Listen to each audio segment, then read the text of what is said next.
Today's video will delve into the latest iteration of the GTA 6 mapping endeavor. The developers have expanded and refined the GTA 6 map significantly, making it the most comprehensive fan-made project to date. It incorporates all available data from leaks and the initial official trailer.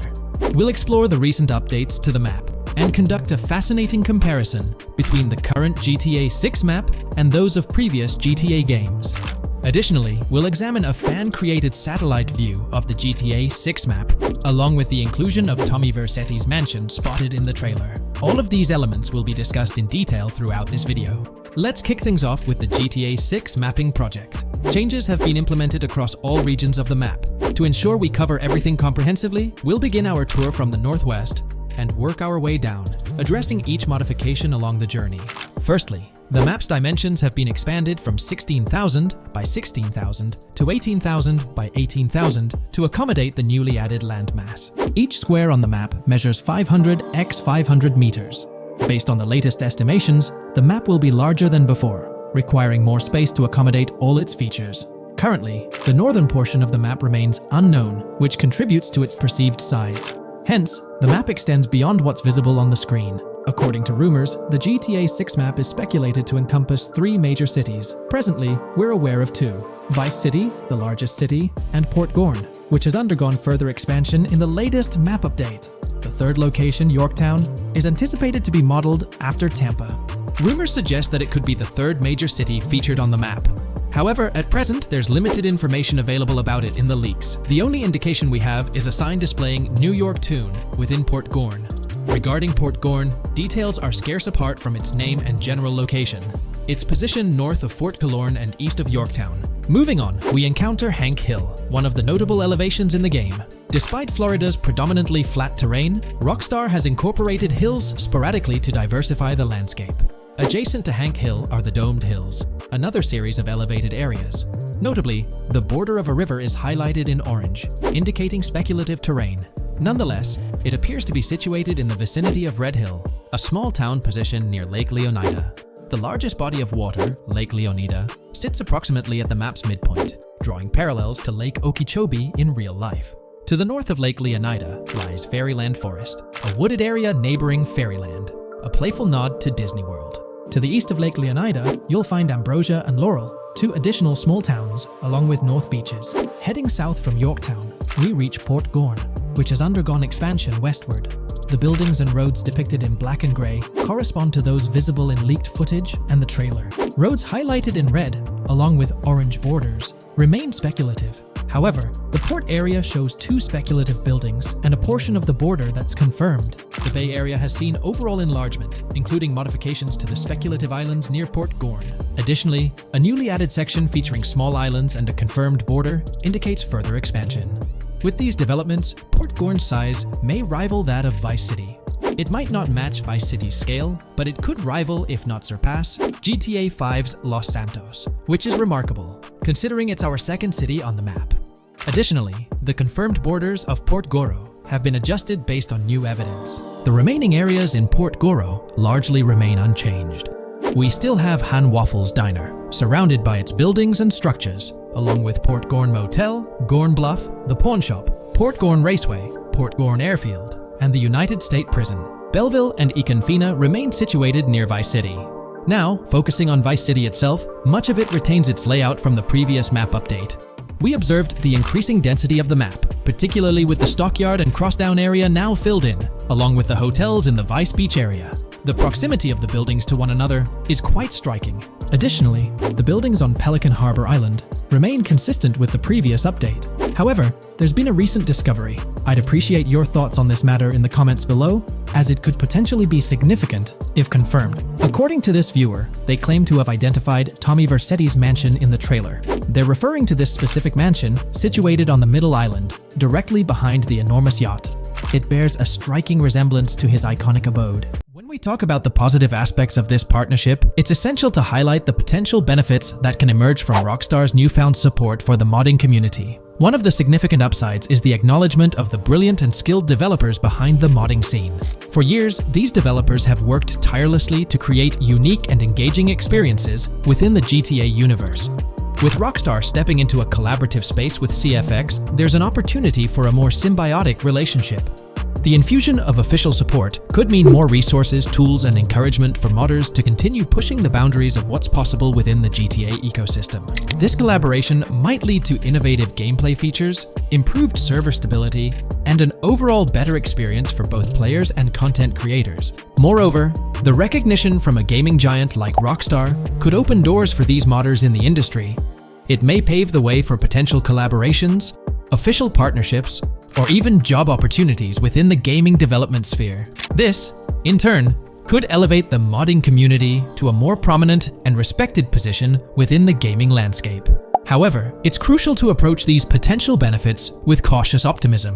While the partnership appears promising on the surface, the reality lies in how Rockstar manages the delicate balance between maintaining control over its intellectual property and allowing creative freedom for the modding community. The outcome will heavily depend on Rockstar's willingness to foster collaboration, rather than imposing strict regulations. As GTA 6 draws closer, the impact of this collaboration will become more apparent. Whether it becomes a model for future partnerships between game developers and modders, or encounters challenges that hinder its success remains to be seen. The dynamics between Rockstar and the modding community could shape the future landscape of custom servers, roleplay experiences, and the overall modding scene in the gaming world. Stay tuned as we continue to explore and analyze the evolving relationship between Rockstar and the modding community. On the positive side, there's a glimmer of hope that Rockstar's acknowledgement of mods enhancing the player experience could pave the way for more modding support in GTA 6. This shift in perspective might lead to a more collaborative environment, where modders can contribute to the game's richness without fear of stringent restrictions. With Rockstar officially and financially supporting FiveM, the CFX team gains more resources to elevate the GTA 6 server. This could mean a server even more impressive than the ones they currently run. The fact that FiveM is now a Rockstar Games product suggests a vested interest in its success, promising additional funding and manpower to ensure its flourishing. An intriguing prospect emerges concerning the accessibility of custom servers. Currently limited to PC players, there's speculation that GTA 6 might integrate dedicated servers within the game itself, eliminating the need for external programs like FiveM. If this unfolds, it opens the door for console players to join the custom server experience, broadening the player base and community. Moreover, Rockstar seems to be attuned to fan desires. Despite a larger audience watching RP compared to those actively playing it, Rockstar appears committed to making improvements. Their intent to let custom servers thrive suggests a more fan-centric approach, acknowledging and catering to the desires of the gaming community. However, there are potential pitfalls to consider. The most glaring concern is Rockstar's inclination to monetize these servers. While the specifics remain uncertain, it's almost certain that some form of monetization, be it through custom server shark cards or a pay-to-play system, will be implemented. This could introduce a paywall, affecting the accessibility and enjoyment of custom servers for certain players. As we navigate through this evolving landscape of Rockstar's partnership with FiveM, the delicate balance between fostering creativity and implementing monetization strategies will determine the ultimate impact on the gaming community. Stay tuned as we continue to unravel the complexities of this collaboration and its implications for GTA 6 and the modding community. Let's unpack this a bit more. The whole monetization story got its moment in the spotlight during an earnings report where Take-Two CEO Strauss Zelnick spilled the beans. He essentially said, "If folks are messing around with our intellectual property, why not make a buck or two? It's a straightforward business move, really." Taking a page from the unprecedented success of GTA Online, it seems like Rockstar caught a glimpse of how these free servers could turn into a money-making machine. Now, the potential downside of this situation lies in the realm of competition. Rockstar's got its A-team working on the custom servers gig. That means anyone outside the Rockstar circle trying to whip up something akin to FiveM is practically painting a target on themselves for a cease and desist. Let's face it, Rockstar might have eyed this strategic move with FiveM from the get-go. However, with those servers gaining crazy popularity and the game becoming a sensation on Twitch and YouTube, shutting it down wouldn't have been the smart play. Instead, they pulled off a masterstroke, acquiring the team behind the biggest servers, effectively cornering the market and positioning themselves to profit from any potential imitators. Now, With GTA 6 on the horizon and servers in the works, Rockstar's sitting pretty. Some in the gaming community are even giving them a nod for finally throwing a bone to the community. But, and there's always a but, at the end of the day, Rockstar's the one making the rules. We'll all have to toe the line because, quite frankly, there won't be any other alternatives in the neighborhood. So, buckle up for Rockstar's GTA roleplay. It's going to be a wild ride. The landscape has already witnessed the repercussions, with servers and mods being handed the shutdown ticket for not playing by Rockstar's latest rulebook. The new mandates include a strict no to real-life vehicles, mission mods, and porting old Rockstar maps or assets rules that weren't in the playbook just a couple of years back. Now, while the financial backing from a mega corporation might seem like a savvy move on the surface, there's a lingering skepticism about whether it'll blossom into the fairy tale ending we've all been envisioning. It's a bit premature to slap a final verdict on the fate of FiveM once GTA 6 hits the stage. Now, let's consider the potential repercussions for the vibrant RP community. While the partnership between Rockstar and FiveM could bring about positive changes, there's an underlying worry within the RP enthusiasts. The fear is that with increased control and potential monetization, the organic and immersive RP experiences that players have come to love might face disruptions. RP communities thrive on creativity, flexibility, and a sense of autonomy. If Rockstar's influence leads to more rigid guidelines, it could alter the dynamic of these communities, potentially affecting the unique narratives and interactions that make RP servers so engaging. As we contemplate the potential impact, it's essential to look beyond the immediate horizon of GTA 6. The dynamics established through this collaboration could set a precedent for future interactions between gaming giants and modding communities across various games. Whether it becomes a model to be emulated or a cautionary tale will be closely watched by both players and industry stakeholders. The future of FiveM and the broader modding community remains uncertain as GTA 6 inches closer to release. While concerns exist, there's also room for hope.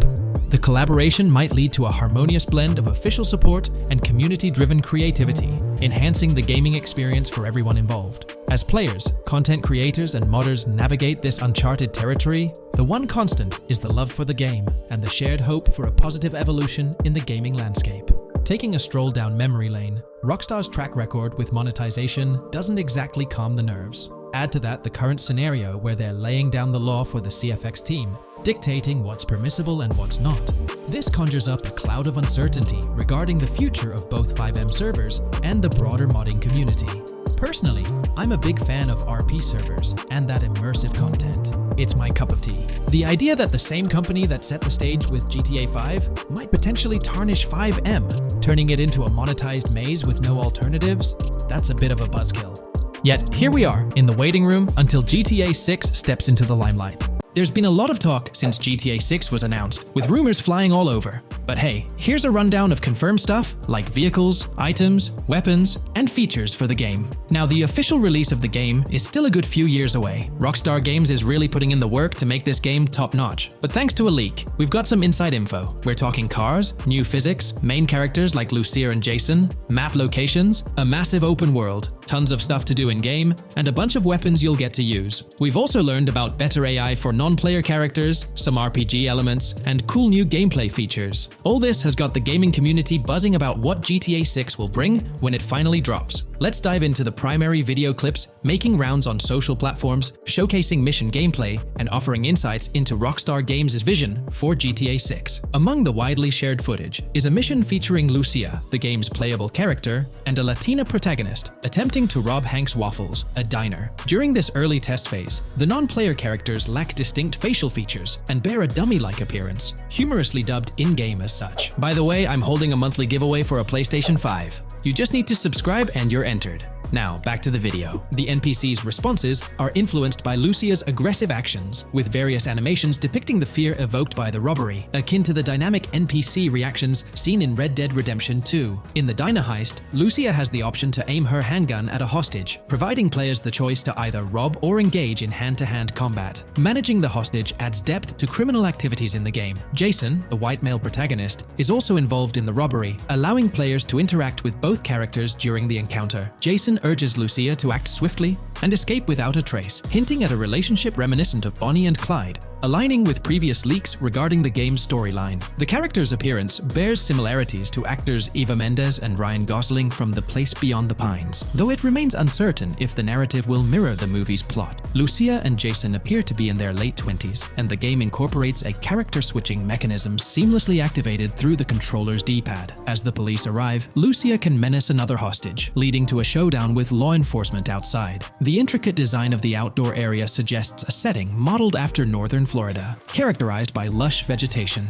As Lucia and Jason make their getaway, they rack up 2 wanted stars but avoid a shootout, deftly maneuvering around parked cars before commandeering a police cruiser. This early mission stage is apparent with tutorial-like cues, one highlighting improvements in police AI, where law enforcement remembers vehicles linked to illegal actions. The scene wraps up with Lucia driving the police car, Jason reassuring her of their ability to shake off the cops. However, their escape comes to an abrupt halt, with an unintended collision at an outdated car wash. The early footage reveals a minimap reminiscent of Grand Theft Auto 5, with icons possibly denoting missions from unfamiliar characters labeled WM and YJ. As they ascend to the VIP second floor, Dre interacts with DJ Tip, who appears irked by drink delays. A brief spat implies Tip's unpopular status. Dre moves on, and the clip ends. It's important to note that these clips depict early development stages, subject to changes throughout the game's progress. Another intriguing leak spills details on over 500 in-game events, encounters, and Easter eggs. While we can't cover them all, here are a few highlights. Various events like fishing, Satanist houses, backyard wrestling rings, and big cat mansions offer diverse experiences within the game's universe. There's talk of missing tourists, yard sales offering new clothes, an event resembling insurance fraud from Saints Row, a mysterious voice in a storm drain, potentially a nod to Pennywise, a multi-location Bonnie and Clyde mystery, and a workout challenge hinting at the return of fitness activities. Additionally, within Grand Theft Auto 6, players can stumble upon an island camp, DUI tests, UFO sightings, an animal house, a swamp safari, and the prospect of crazy golf gameplay. Based on insights gathered from the GTA forums, GTA 6's open world is estimated to be at least 2.5 times larger than GTA 5, providing players with a vast and immersive environment to explore. The game draws inspiration from the successful approach seen in Red Dead Redemption 2, promising a meticulously crafted open world with captivating mysteries that elevate the gaming experience. GTA 6's development footage showcases recognizable real-life locations from Florida, such as the Homestead Miami Speedway, reimagined as the Port Gellhorn Racetrack, along with places like Portofino Tower, Sombrero Key Light, Solar Amphitheater Bayfront Park, and Lone Depot Park. Moreover, the inclusion of the 1000 Museum, a high-rise residential condominium in Miami, demonstrates Rockstar's dedication to detail. A metro map mirroring Miami's real version adds to the immersive nature of the game world. The presence of lush grasslands and vegetation hints at potential expansion into Georgia,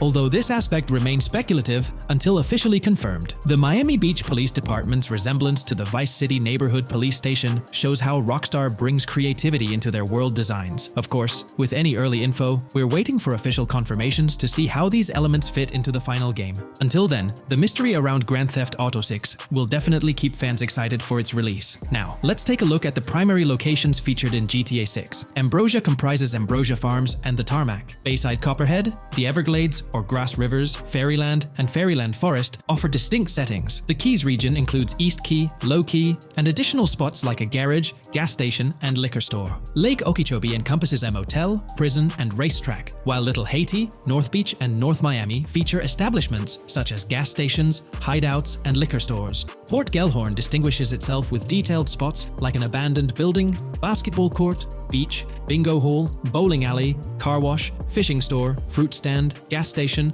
motel, pawn shop, police station, quick shop, raceway, soccer field, and more. Red Hill showcases a forest. South Beach offers a boardwalk, gym, hotel, Ocean Drive, and park, while South Miami Sundown includes a beach and tarmac. Vice Beach encompasses Vice City suburbs and Washington Beach. Miscellaneous locations such as an abandoned hotel, observatory, Fountain of Youth, homeless community, Malibu Club, Monument of Leonida, Redneck Yacht Club, Spaceship House, Underwater Research Facility, and Dinosaur World enrich the gaming world. Recent leaks from this week strongly suggest that Alexandra Christina Echevarri might be the voice behind Lucia in Grand Theft Auto 6. Her voice in a demo reel closely matches the leaked clips of Lucia's dialogues, hinting at her likely portrayal of the character. Throughout this breakdown, we've covered loads of info about Grand Theft Auto 6, diving into different aspects of the game. It was important to cover everything we know about the game so far, and while we're eagerly waiting for it, it might still be a couple of years before we get our hands on it. Let's kick off by highlighting some cool discoveries from the leaked clips, focusing on new features and gameplay details revealed. In one scene, Jason and his pals are chilling by an in-ground pool in a modest neighborhood, cracking jokes about a parody of social media called Life Invader. Their banter brings in playful references to Jay Norris's demise, showcasing that classic Grand Theft Auto humor fans love.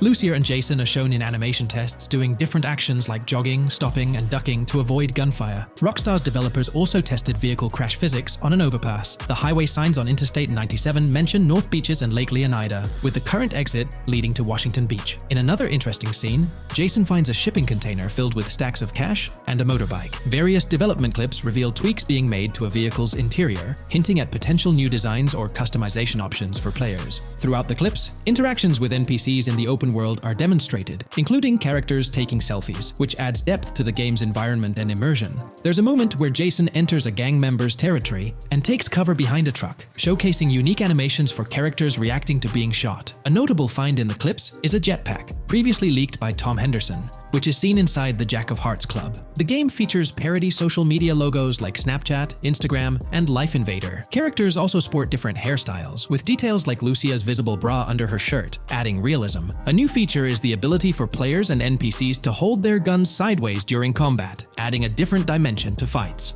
Additionally, Jason is seen twirling his rifle in the air, while another character in a parking lot shoots at him with their pistol held sideways. The leaked clips also reveal early police AI testing, with NPCs showing better cover usage in shootouts. There's a scene where Jason holds up a diner worker with an assault rifle, and while there are dialogue options similar to Red Dead Redemption 2, they seem placeholder for now. Also, Jason's new ability to go prone is a fresh addition to the series. There's a scene in a thrift or antique shop that allows for robbery, potentially serving as a spot to sell stolen items, adding depth to the gameplay. Another feature borrowed from Red Dead Redemption 2 is the ability to pick up and carry bodies, which adds complexity to gameplay. Red Dead Redemption 2's influence can be seen in several other aspects of this game too. The game brings in several RPG elements, like managing food, drinks, sweat, fatigue, and even taming animals, giving players a deeper gameplay experience. References to mountain bike ramps and city bike rentals promise enjoyable cycling activities. The leaked clips mention a bunch of weapons, from firearms like pistols, shotguns, and rifles, to unusual ones like golf clubs, baseball bats, and crowbars. Players can also use equipment such as flashlights, binoculars, lockpicks, and more. Additionally, players can stay in motels and hotels, with the Kington Hotel being one of the options. There's even a pool party with live music for players to check out. References to the Everglades and wildlife like alligators, snakes, raccoons, and birds suggest diverse environments to explore. The weapon wheel system, similar to Red Dead Redemption 2, limits the number of weapons and items players can carry. Lucia can carry a loot bag, possibly used for robberies or stealing from different places. The inventory system allows players to carry health kits and other items for temporary boosts, and Jason can pick up and drop weapons from his inventory. The clips hint at animations like overdose, suggesting unique actions or events in the game. There are indications of horses and horse riding mechanics, possibly inspired by Red Dead Redemption 2.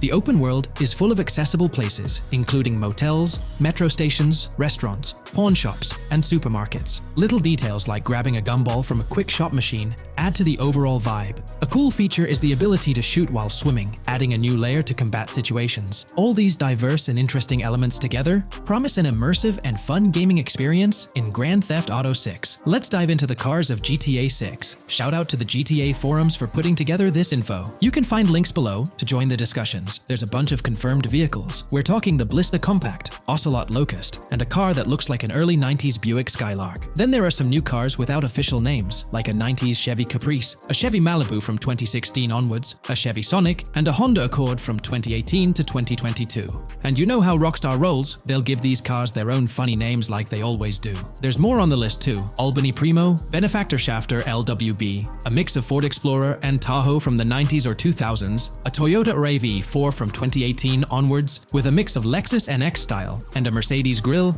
Pegassi Tauros, a 1980s Jeep CJA Scrambler, a 5th-gen F150, a G20 conversion van, a Brute Camper, Vapid Speedo, HV Mixer, Metromover, D-Class Sheriff SUV, Mobatsu Sanchez livery, Nagasaki Street Blazer, a 1970s Ford Ranchero, a 1971 Buick Estate, an Albany Emperor, D-Class Turbo Sabre, Yoga Classic, the Contender, and Sadler. Moreover, gamers can anticipate a range of vehicles in Grand Theft Auto 6, including the Slam Van pickup, Bobcat XL, an updated Regina, Alpha, Gauntlet Classic, Moonbeam Helion, Boxville Go Postal, an unidentified Albany vehicle drawing inspiration from a 1959-60 Cadillac, a Rebel, an unknown Asian sedan, a Ferrazzi or Feroci, Baller, Novak, Buffalo STX, Alpha and Feudo, a Benson NF 890, Buffalo without a sports bumper, and the Steyr and Landstalker. This extensive lineup promises an immersive and varied driving experience for players within the game. What's got you hyped about this game? Share your thoughts in the comments below.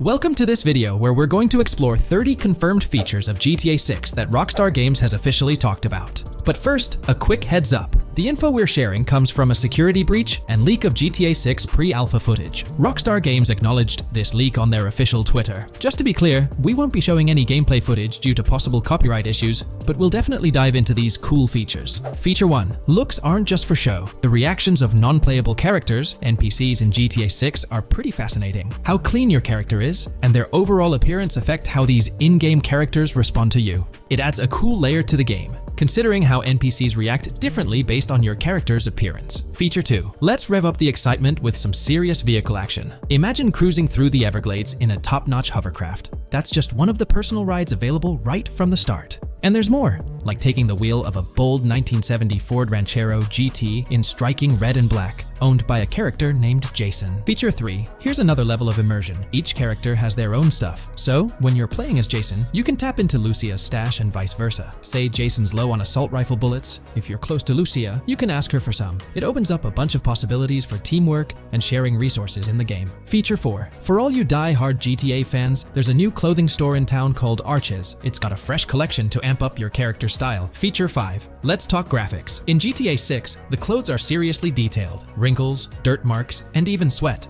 Paying so much attention to clothing details makes the characters look super real, adding a ton of authenticity and making the game more immersive. Feature 6. While exploring the vast game world of GTA 6, you'll see a seamless mix of modern vehicles in urban areas and older ones in rural spots like the Everglades. It gives that cool GTA vibe, whether you're cruising in a flashy city car or taking a nostalgic drive in the countryside. GTA 6 has a bunch of wheels to fit whatever mood you're in. Feature 7. During certain heists, there's a timer showing when the cops will show up. Some think it's a developer thing, but it could mean players need to plan their heists well, syncing with the police response for a perfect score. That'd definitely add an exciting twist. Feature 8. I'm buzzing about this one. GTA 6 will feature a massive aquarium. Yes, you heard that right. Players get to explore an aquarium within the game, adding a cool new element to the gameplay. Feature 9. There's a limit on inventory space. Players can't stockpile an endless number of items. A smart move would involve rummaging through crates and storage spots at the docks to earn cash and gather valuable stuff, spicing up the gameplay. Feature 10. Here's something cool. In GTA 6, you're not stuck with your character's right side view like in GTA 5.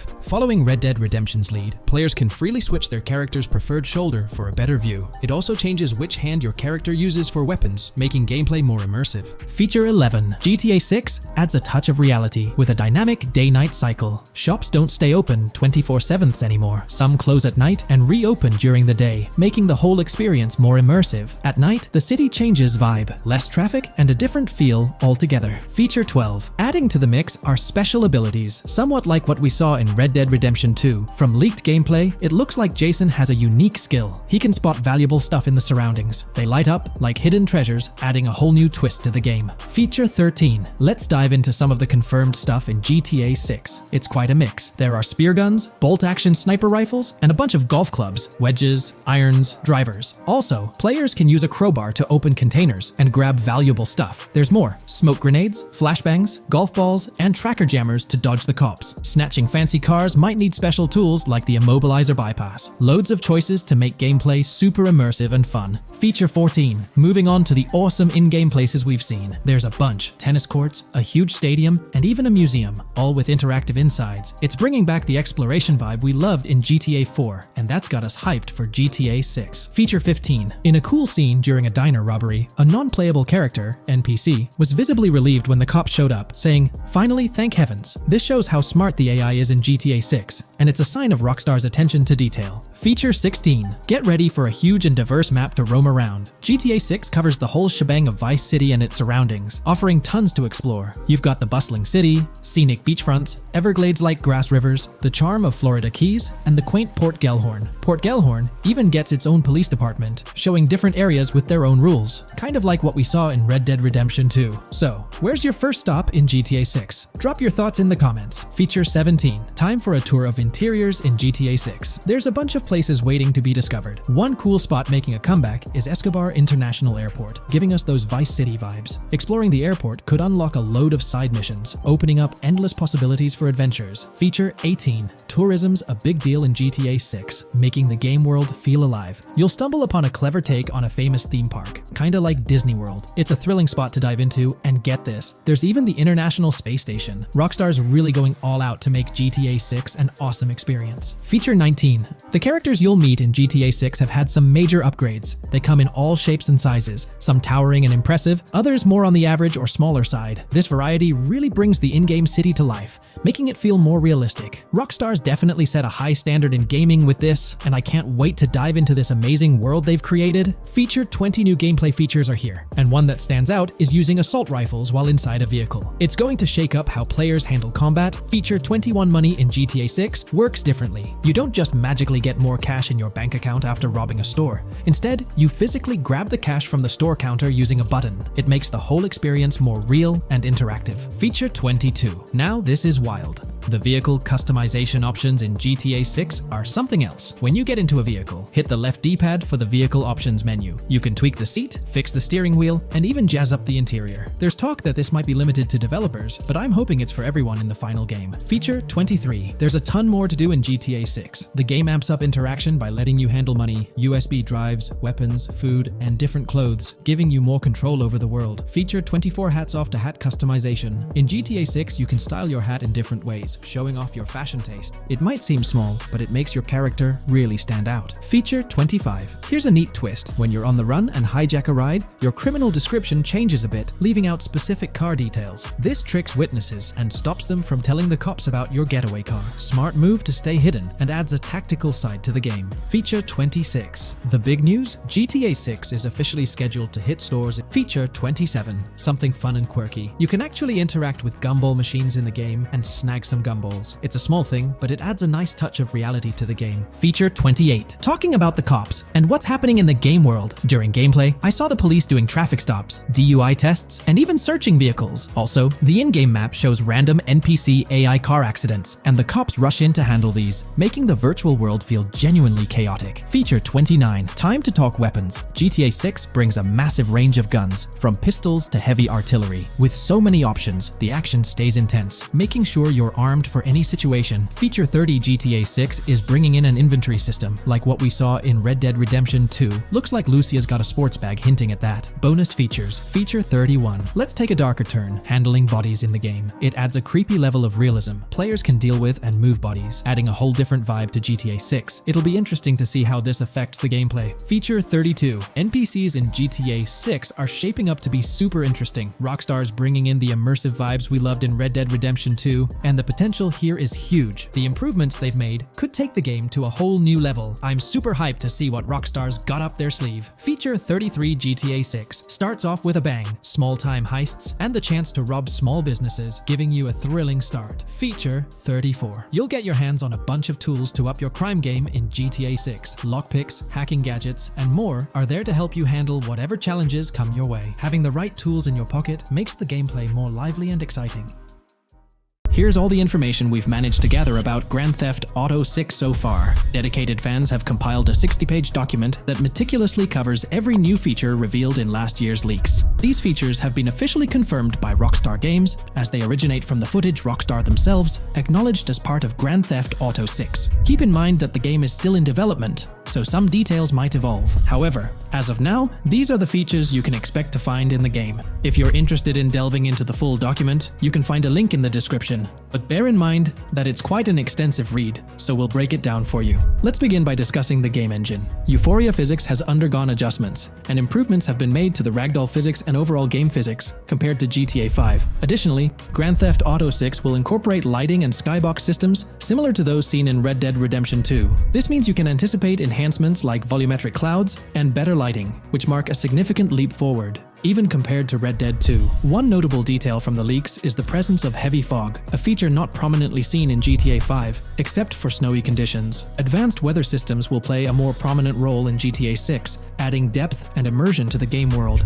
As for characters, we already have insights into several individuals set to appear in the game. While Jason and Lucia are the main protagonists, the leaks have revealed the existence of other characters. These include Dre, not to be confused with Dr. Dre, Sam, a friend of Dre, Kai Wyman, Zach R.B. Shaw, and several others like Vicky, Iris, Shanice, and YJ. It's quite astonishing that we even have details about their heights. Lucia stands at 5 feet 3 inches, while Jason measures 6 feet 1 inch tall. By the way, I'm holding a monthly giveaway for a PlayStation 5. You just need to subscribe and you're entered. Now, back to the video. We've also got details on 3 different gangs set to make an appearance in Vice City: Sand for Sand, a Haitian gang, the Guardia Brothers, and the Far Right Militia. Moving on to tools and items, the list is quite extensive. You can expect to find an autodialer, binoculars, immobilizer bypass, a color tool, painkillers, a pool cue, trauma kits, a golf driver, various food and drink items, a golf putter, a USB drive, a golf iron, a crowbar, a golf wedge, a torch, a Slim Jim, a tracker jammer, a duffel bag for stashing your loot, cigarettes, and a backpack, again for storing your loot. When it comes to weaponry, the leaks confirm several options: a rocket launcher, an assault rifle, a baseball bat, a polymer pistol, a knife, a bolt-action sniper rifle, a Molotov cocktail, a spear gun, which is intriguing, a smoke grenade, a compact SMG, a flashbang, a micro SMG, a hunter sniper rifle, a heavy machine gun, an auto rifle, and a pump-action shotgun. The weapon wheel system will be divided into 3 sections: weapons, equipment, and gear. This setup is reminiscent of Red Dead Redemption 2, where you had access to your weapons, items, and horse all in one interface. Notably, we've seen glimpses of the ability to hold different weapons in each hand, and there's an additional quick item inventory in the bottom left corner of your screen. In a video clip, we observed an NPC firing at Jason, and shortly after, we noticed that Jason's health was low. A tip appeared on the left side of the screen,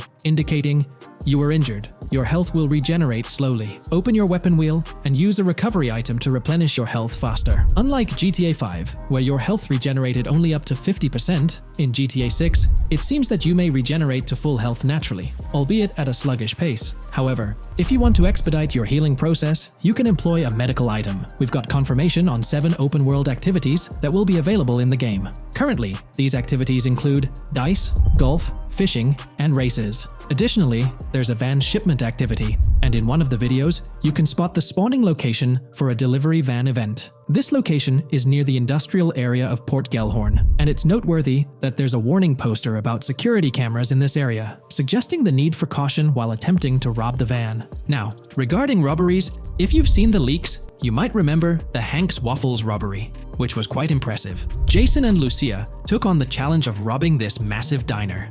In another clip, when Jason was entering a store for a robbery, it became apparent that he possessed an ability allowing him to see through walls. The leaks also mention events related to searching vehicle trunks for something valuable, or perhaps finding nothing at all. Moving on, there's another event type called deliveries mentioned, specific to Port Gellhorn. It's somewhat challenging to predict the exact nature of these events, but that's all the information we have for now. As for enterable buildings, Grand Theft Auto 6 is set to offer more opportunities for exploration. Confirmed locations you can enter include the Malibu Club, a pawn shop, the Jack of Hearts, supermarkets, bars, restaurants, apartments, and laundries. Now, let's discuss multiplayer. In the leaked files, we did come across one multiplayer clip, and in the bottom left corner of the screen, it displayed PL2 of 32, indicating that there were 2 players in the lobby out of a possible 32 slots. This mirrors the setup seen in Red Dead Online and GTA Online. While it's mentioned as 32 slots, it's worth noting that the player count is actually capped at 30, with 2 additional spots reserved for spectators. While hopes may be for larger lobbies in GTA 6, at least during this testing phase, they were exploring the feasibility of 30-player lobbies. Let's delve into collectibles in the game. During a scene in one of the clubs with Lucia, we can observe a developer placing a cardboard box on the ground. Notably, these boxes appear to be lootable, with a circle icon indicating their interactability. The debug text on this box reads, collectibles_car_pass, suggesting that these boxes will contain car part collectibles. Furthermore, there's mention of Wyman car parts boxed generic used, which has sparked speculation that players may collect car parts specifically for a character named Wyman. It's inferred that both Jason and Wyman share an interest in classic cars. Moving on, we've got collectible hats. In a video featuring Jason in an apartment, a developer is seen interacting with a hat labeled as an ambient collectible hat in the debug text. This implies that one of the ambient activities in the game will involve gathering various articles of clothing, which adds an intriguing layer to gameplay. Now there's a comprehensive list of brands featured in the game, which I won't read out individually, as many may not be of significant importance to the storyline. Instead, I'll display them on your screen for your reference. Feel free to pause the video if you'd like to take a closer look. Moreover, we have a list of confirmed animals in the game. As of now, the roster includes snakes, seagulls, skunks, raccoons, alligators, boars, wading birds, squirrels, southern leopard frogs, crayfish, lizards, skunk apes, pigeons, opossums, and whales. Keep in mind that this is not an exhaustive list, and there's a good chance we'll encounter even more wildlife when the game officially launches. These are simply the animals we have information on at this point in time. In the ongoing exploration of the forthcoming Grand Theft Auto installment, a plethora of new gameplay mechanics has come to light. These enhancements promise to augment the player experience in a variety of ways, ushering in a fresh layer of dynamism and immersion within the game world. First and foremost, players can now maneuver while ensconced in cover. This feature introduces a newfound level of flexibility during engagements, allowing for more strategic positioning in combat scenarios. Additionally, the ability to assume a prone position, a feature conspicuously absent in previous iterations of the game, adds an exciting dimension to gameplay, affording players the capacity to lie flat on the ground, potentially enhancing stealth and tactical maneuvers. Furthermore, the inclusion of loot bags offers a means to store surplus items, expanding inventory management options. An interesting addition is the capability to both drop and retrieve weapons, affording players greater adaptability in response to evolving circumstances. During intense firefights, a novel under-fire animation engages, wherein the player character instinctively shields their face from incoming projectiles, providing a more immersive combat experience. In the aftermath of enduring a severe blow, players are granted the opportunity to enact self-revival, potentially turning the tide of adversity. In aiming down sights, the option to seamlessly switch shoulders grants players a tactical advantage, facilitating improved positioning and target acquisition. Moreover, hand-to-hand combat now includes the ability to execute grabs, diversifying the melee combat mechanics. A noteworthy addition to the game is the implementation of buddy communication, embodied in the Buddy Comms and Buddy Ping system. Although specific details remain undisclosed, it is plausible that these features will facilitate coordinated actions between the two main characters, Jason and Lucia. Vehicle combat has witnessed a transformation, as shooting from car windows now entails the complete egress of the player character from the window, enabling full 360-degree firing capabilities, thereby revolutionizing vehicular combat dynamics. The intriguing Eagle Eye system, seemingly exclusive to Jason, allows for a form of wall-penetrating vision, although its applicability to Lucia remains uncertain. Enhancements also extend to interactions with in-game elements. Players will find themselves endowed with a broader range of interactions, such as the capacity to carry bodies, engage in robberies, issue threats, and converse with non-playable characters, NPCs, during heists. Moreover, the ability to collect additional items, including beer bottles and cans, enriches the gameplay experience. Shifting the focus to new gameplay systems, one particularly exciting addition is the concept of money laundering. During the Hank's Waffles robbery, an icon associated with the car wash property, a washing machine adorned with a $sign, has been identified as indicative of money laundering. This suggests that players may have the opportunity to purchase specific types of businesses with the intent of laundering illicit funds in the single-player mode. Moreover, the inclusion of fences introduces a layer of illegal commerce within the game. These fences serve as intermediaries for players to sell illegal items, providing a means to offload contraband and potentially profit from illicit endeavors. The inclusion of hacking mechanics is confirmed to some extent in the game. Lucia is equipped with a set of intriguing tools, including a tracker jammer, immobilizer bypass, USB drive, and an auto dialer. As of now, it remains unconfirmed whether Jason will also have access to these items. Historical leaks from a few years ago hinted that Lucia would be the designated hacker, so the extent of hacking abilities for each character awaits further clarification. Among the event types within the game, two distinct categories emerge: pragmatic cool and chaotic and romantic cool. While specific details surrounding these events are not fully disclosed, they introduce intriguing possibilities for players to navigate. Furthermore, during robberies, players will have the capacity to issue commands to the other character involved.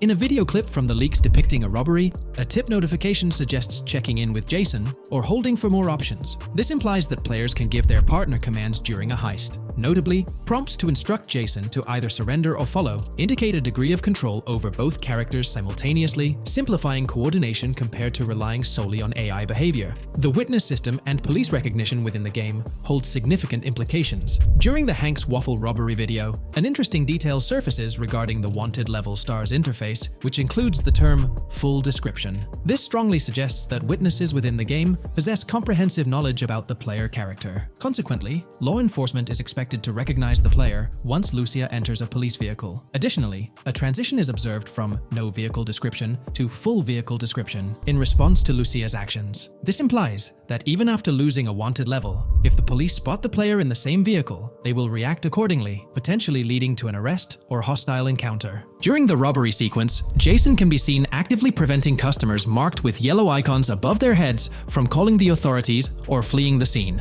Notably, an NPC within the diner exhibits a yellow icon above her head. Following Lucia's exit from the diner, the icon begins to flicker. Subsequently, as Lucia approaches a police car surrounded by law enforcement, the icon shifts to red. The female NPC then departs from the diner, making eye contact with Lucia before hastening away. These developments underscore the sophistication of NPC interactions, presenting a notable advancement in the game's artificial intelligence systems. The prospect of item sharing between the characters Jason and Lucia is on the horizon. A notable example emerges from a video clip where Jason pilfers items from containers, opting to retain some while distributing others. This cooperative element extends to the unlocking of doors and gates, exemplified in a video featuring Jason within the Sand for Sand area, which, if you recall, is the moniker of a gang in GTA 6. In this particular clip, Jason stealthily maneuvers past a red truck, revealing a door from an import garage building bearing the descriptor "door panel locked" in its debug text. In juxtaposition, a gate within the same clip indicates "door unlocked," signifying the necessity of unlocking specific access points. Subsequently, we delve into an extensive catalog of new features, commencing with an upgraded AI system. In a visual excerpt, the enemy AI exhibits an inclination to open fire upon Lucia when she pivots to face them. This hints at AI entities possessing a heightened acumen for discerning opportune moments to engage in combat. Impressively, AI units adapt their elevation relative to surrounding obstacles, steering clear of potentially disadvantageous head-glitching tactics. Furthermore, a prudent alteration manifests as AI adversaries opting to lower their stance during weapon reloads, a judicious move compared to reloading while exposed in the open. Enhanced AI combat tactics are evident in their lateral strafing maneuvers during shootouts. Notably, NPC behavior has undergone substantial refinement. As discernible in the leaked materials, AI characters no longer traverse the game world in solitary isolation, but now frequently assemble into groups. This intriguing development is reminiscent of a feature previously observed in Red Dead Redemption 2, where NPCs often moved in cohesive units. An illustrative instance materializes in a video where Lucia, carrying a duffel bag, shares the sidewalk with three individuals attired as tourists, who engage in animated conversation while strolling past her. This signifies a notable departure from GTA 5, where pedestrians predominantly ambulated in solitary fashion, contrasting with the forthcoming inclusion of group dynamics, perhaps even encompassing couples or social cliques, enhancing the verisimilitude of the game world. A notable addition to the gameplay dynamics is the option to voluntarily surrender to law enforcement during a robbery. The consequences of such an action remain shrouded in uncertainty, warranting further exploration upon the game's release. Furthermore, the mundane act of purchasing gumballs from vending machines emerges as a potentially restorative action. While it can be surmised that gumballs may offer a healing effect, Concrete details regarding their function remain pending confirmation. In a nod to realism, akin to GTA 5, the forthcoming installment acknowledges the accumulation of dirt on your character's clothing, reflecting the wear and tear endured during your escapades. The hair and facial hair systems exhibit intriguing variability, with different versions of Jason observable in the leaks, sporting varying hairstyles, including long hair, short hair, stubble, and clean-shaven looks. While not definitively confirmed, this strongly alludes to the introduction of a hair growth system, akin to the one featured in Red Dead Redemption 2. Given the precedents established in the latter game, the likelihood of such a system in GTA 6 appears high. Expanding the repertoire of actions available to players, the ability to consume items directly from your inventory is showcased. When Jason visits a gas station, the inventory reveals options for wine, soda, and fruit consumption, implying that you can partake in these items at your convenience, akin to the mechanics present in Red Dead and GTA Online. Introducing a novel event type named Cop Trap, the game incorporates scenarios where law enforcement sets up traps at multiple locations. While the precise details of these traps remain undisclosed, it is apparent that police will employ diverse tactics to ensnare players.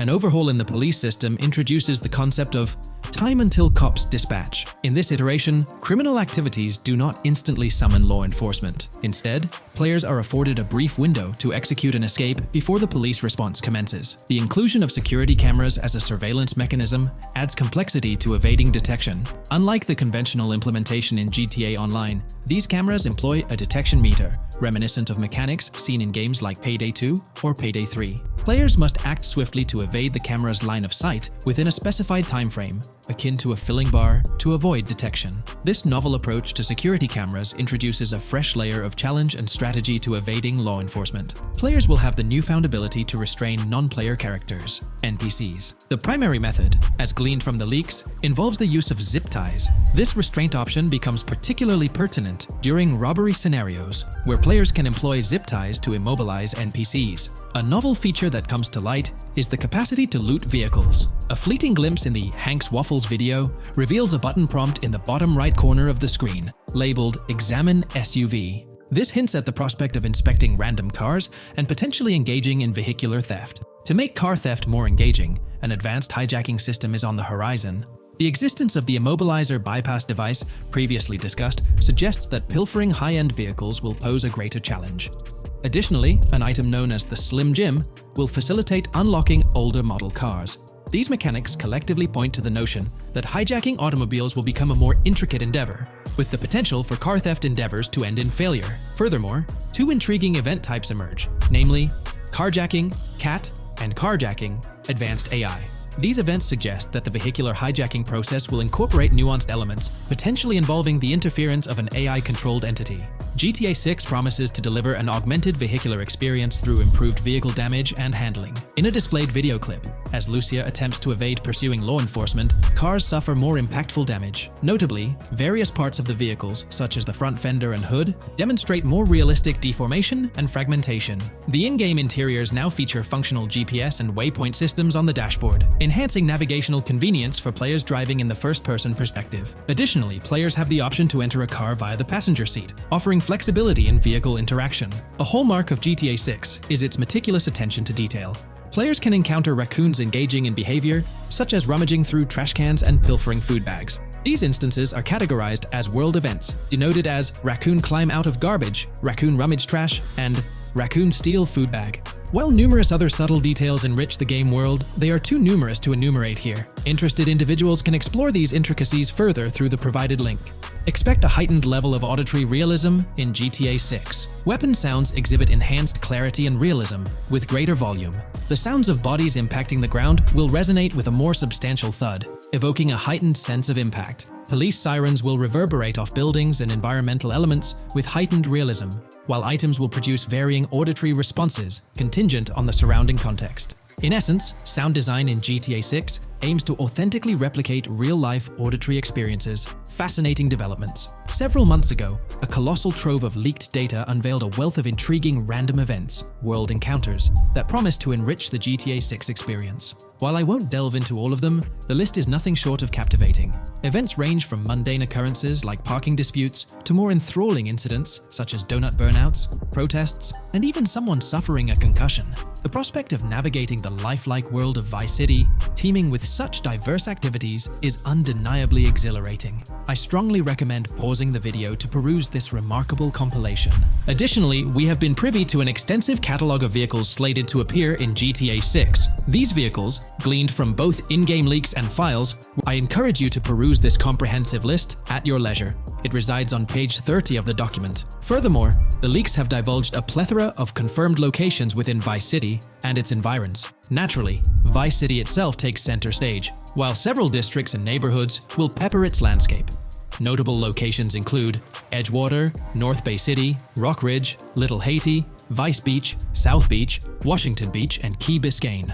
Port Gellhorn, intriguingly, appears as a separate city akin to Sandy Shores or Paleto Bay from previous iterations. The list extends to encompass Yorktown, Ambrosia, Sundown, the Keys, La Pearl, Red Hill, Lake Leonida, Hamlet, Stockyard, Homestead, Grass Rivers, Ekin, Fanaka, Underwater, and Relief.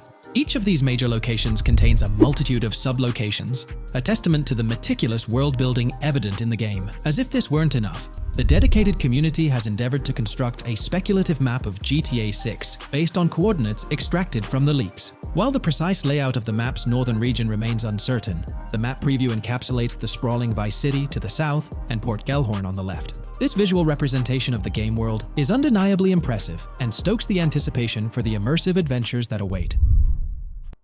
Hey there! In this video, we're diving into an upcoming terrain system in GTA 6 brought to you by Rockstar Games. Additionally, we'll explore some cool graphics enhancements like ambient occlusion, global illumination, and material tinting slated for the next GTA. The scoop comes straight from an official patent filed by Take-Two Interactive, Rockstar's parent company. So let's kick things off by checking out the patent titled Method and Apparatus for Enhanced Graphics Rendering in a Video Game Environment. According to Rockstar Games, the rendering of real-time graphics usually happens in a pipeline setup like this one. At the core of it, the process kicks off by handling 3D vertex information, moving on to render pixel-level details like light color and shadows. In the current systems, one or more shaders are employed for this pixel-level rendering. These shaders are essentially programs that operate on the GPU. The challenge in rendering lies in finding the right balance between realism and detail, while ensuring smooth performance, aiming for that higher frame rate. For example, a virtual world should illustrate various terrains that mirror a number of lifelike geographical areas. Each of these terrains can provide unique interactions with a virtual character in the video game. By way of example, a virtual player traveling through sand or snow should leave footprints that are different than the virtual player walking down a concrete sidewalk. However, because of the number of various terrains that need to be accounted for, and the unique behavior of each terrain, conventional graphics systems do not have enough processing power to account for dynamic terrain and the associated interaction with players of the game. So, Rockstar Games developed a shader system for efficiently rendering various types of terrain with high realism. Let's take a peek at the system. The world level map, visible in the bottom right, outlines all the different dynamic terrains, such as muddy, sandy, grassy, hard ground, snowy, and more. Take a gander at this world level map showcasing the diverse terrains. Now, let's explore the various dynamic terrain zones within the game world. Using Red Dead Redemption 2 as an illustration, this world level map plays a pivotal role in determining the terrain that players or NPCs interact with. Essentially, it acts as the foundation to generate a trail map. Think of a trail map as a record of all the imprints left behind by characters, vehicles, and other objects, like the aftermath of explosions. Take this image for instance, showcasing how the snow has been altered by the actions of this NPC. Different shaders of the shader system are used for different terrain types and with different trail map types. For example, basic terrains do not require special shaders, while shallow mud terrains can advantageously benefit from a parallax surface shader to efficiently show ruts and tracks in the terrain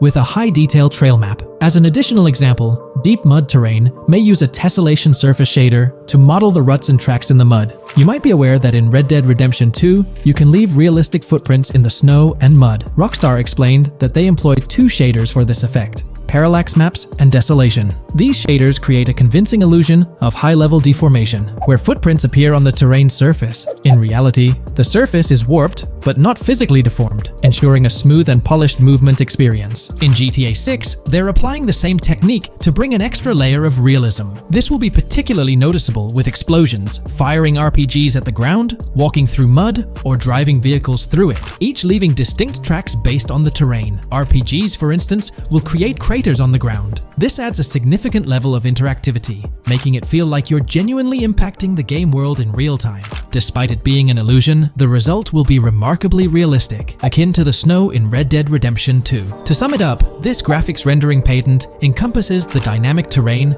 ambient occlusion, global illumination, and material tinting, all exciting new features making their way to GTA 6. Rockstar has invented and patented new graphics rendering systems, which aims to fix some of the problems of traditional graphics rendering systems to make graphics rendering more efficient, thus improving performance and allowing for better, more realistic, and more immersive visuals. Dynamic Terrain System. This is a system that records and creates trail maps which make it possible that terrains can be visually deformed when being interacted with in various ways. Players, NPCs, vehicles, objects, and explosions can affect the terrain. For example, leaving footprints or vehicle tracks in sand can be seen in action in Trailer 1. Explosions will leave craters in the terrain as well. It's also possible for certain changes to the terrain to disappear over time. For example, footprints and tracks in mud disappearing after some time, since the viscosity of mud makes it return to its normal state after some time. There are different types of terrains, for example, muddy, sandy, hard ground, grassy, or snowy terrain. Each type of terrain will react differently. A sandy terrain will be more easily deformed than a grassy terrain, for example. In the initial part of our video, we delved into the rendering pipeline, which also incorporates a lighting stage. While conventional systems often utilize cube maps for pre-rendering lighting, it's worth noting that this is mainly for static elements. When it comes to dynamic characters, pre-computed lighting falls short in accommodating changes from objects within the scene. Although ambient occlusion can be pre-baked, it lacks the capability to update dynamically. Realism takes a hit due to this. Conventional systems often incorporate static lights to mimic reflected light, like sunlight bouncing off the ground and under a table. However, this static approach fails to update with changes in the light source. To address these challenges, Rockstar has patented new systems. Ambient occlusion. This is a graphics technique that can be utilized in multiple forms to determine how light and shading are displayed on an object. It can lead to darkened areas, enhanced contrast, and improved surfaces due to this technology. This patent's ambient occlusion system offers some special advantages. Determined by either preset or randomized assets based on developer discretion, the lighting can greatly provide a new vision to world building to make certain areas stand out, akin to a real-life setting. Global illumination. Global illumination is a graphics rendering technique that models how light is bounced off of surfaces onto other surfaces in direct light, rather than being limited to just the light that hits a surface directly from a light source, direct light. Rockstar's system detailed in this patent uses a bounce map that is projected in a top-down fashion to determine reflected light off of the ground. This bounce map is then converted into a texture that provides an approximation for the expected bounce back of light. This simulates the effect that would be achieved rendering the multiple passes of lighting to account for the natural bounce reflections. The bounce map can then be integrated into the lighting pipeline. During this, a technique is used to determine the area that needs this extra pass for each frame. This way, only the visible and required area is rendered with this technique, thus making it very efficient and less performance intensive. Overall, this provides many of the benefits of ray tracing without the computational expense. Ray-traced global illumination will probably still be in the game. For example, Lucia prison clip in Trailer 1. This special system is just a way to render large-scale global illumination efficiently. Now, let's touch on the final problem that Rockstar has addressed through this patent with conventional systems. Finally, as another example, to develop a rich and engaging game world, it is advantageous to populate the world with variations of similar objects. In other words, you do not want every simulated person, cow, gun, car, cart, ship, or animal generated in the game to look the same. Because the 3D model for many of these objects would be identical, variation was traditionally accomplished by creating different texture files to paint a different look on the object. For example, two variants of a cow model could be created, one with a texture to create a brown cow, and the other with a texture to create a black cow. These prior art systems created the desired variety at the cost of artist time, computer memory, and resources to maintain a multitude of different hand-authored variants for each in-game object. To combat this, Rockstar is introducing material tinting. RDR2 had a system that could tint the color of clothes to create far more variations on NPCs. This new patent is an evolution of that system and allows for creating of several in-game object variants from a single model. It can not only modify an object's colors, but other material properties, such as metalness and lighting parameters, or add additional layers to it, such as mud, snow, or dust as well. Envision the extent of customization that awaits in this game. Summing up the official patent for graphics rendering, gang, it's evident that Rockstar has elevated numerous systems from Red Dead Redemption 2. Share your thoughts on everything covered in today's video in the comments below. Hey there, great news for GTA fans. GTA 6 is making some big changes to the series. We've got a load of interesting info about the game that you should definitely hear about. Just a heads up, the details we've got are from leaked online footage, but sorry, no links or showing it. Still, loads of cool stuff to share, like new animals, AI changes, RPG elements, and more. Let's dive in. Fact 1: interactions with NPCs are getting way cooler. You'll have choices like threatening, robbing, shooting, or restraining them. Some missions will even have gesture-based actions, like Red Dead Redemption 2. Car damage is more realistic, and the insides are crazy detailed, with working dashboards. Fact 2: let's talk weapons. GTA 6 is changing things up, taking a page from Red Dead Redemption 2. Instead of a big weapon wheel, you'll have slots for small firearms, melee weapons, rifles, and shotguns. No unlimited weapons, but you can drop and pick them up as you go. Fact 3: in the developmental phase, there was a sighting of Arthur Morgan's hat, though it's uncertain if this will make it to the final game. Players now have the option to surrender to the police during a robbery, which adds a thrilling twist. Police response time has been updated to feel more real, displaying a timer that varies based on the crime's severity. A murder, for instance, prompts a faster response than a robbery. The maximum wanted level is capped at 5 stars in GTA 6,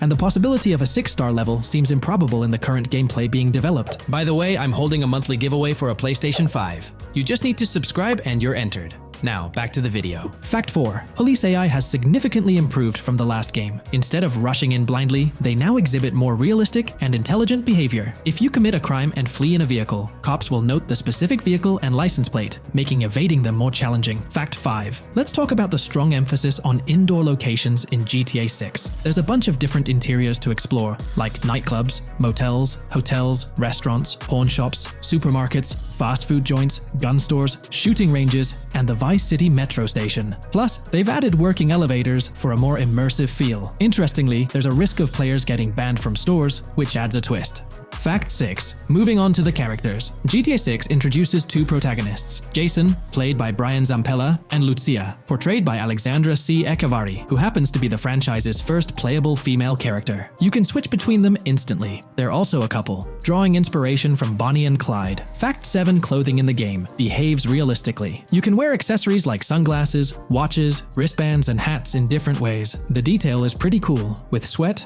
dirt, and wrinkles adding to the realism. Fact 8: GTA 6, internally dubbed Project Americas, had a codename during development, like GTA 5, called Rush, and Red Dead Redemption 2, Bonnier. Originally, the plan was for a bigger map covering North and South America, but changes in Rockstar's approach scaled it down. Still, it's shaping up to be a memorable experience with its features and locations. Fact 9: GTA 6's map is officially bigger than GTA 5. This time, Vice City takes the spotlight, a Miami-inspired area with its surroundings, giving players a vast and diverse landscape. There's even a lake in one of the videos that hints at a significant part of Florida being in the game. Fact 10: hold onto your seats. The jetpack's back. Shooting out of cars is on the cards too, adding more thrill. And get this, GTA 6 introduces 18 brand new vehicles to the franchise. Fact 11: in GTA 6, you'll bump into various events, like random mugger encounters and NPC-hosted yard sales. There are hints at riding events, which could mean horse riding, maybe even involving the Red Dead Redemption 2 team. Fact 12: new firepower alert. The spear gun's making its first appearance, letting players shoot underwater spears at their targets. Plus, there's a bunch of gear you can use, like binoculars, cut-off tools, flashlights, immobilizer bypasses, slim jims, USB drives, tasers, zip ties, and auto-dialers. Fact 13: the game has RPG stuff like weight and muscle management, seen in the Spool Couple Workout Challenge. Leaked footage showed Jason and Lucia's apartments. For example, Jason's place has a bathtub for in-game baths. Fact 14: Rockstar's planning to add new missions and cities regularly after GTA 6 launches. Whether this is for online or story mode isn't clarified yet. Expect an improved cover system, better than what we've seen in other Rockstar games. Fact 15: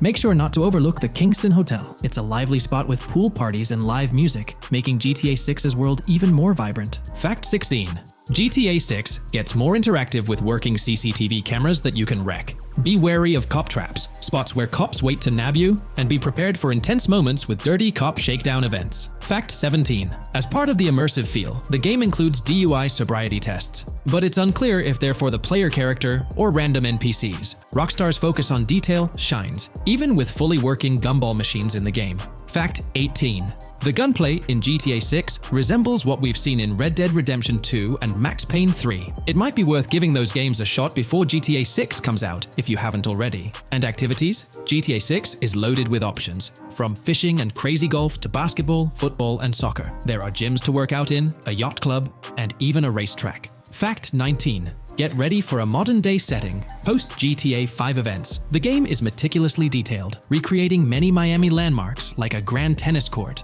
a bustling football stadium, and a vibrant amphitheater. The map includes an airport and a functional tram system with an airport stop. And that's not all. The Florida Keys and a swampy region, the grass rivers reminiscent of the Everglades, are part of the game. Players can ride swamp boats in this area. Fact 20 weapons are diverse in GTA 6. You've got melee options like golf clubs, pool cues, crowbars, and bats, along with a range of firearms from pistols to snipers and RPGs. You can even customize how your character holds weapons. Plus, there's a bunch of throwable stuff like grenades, molotovs, and even golf balls. Fact 21.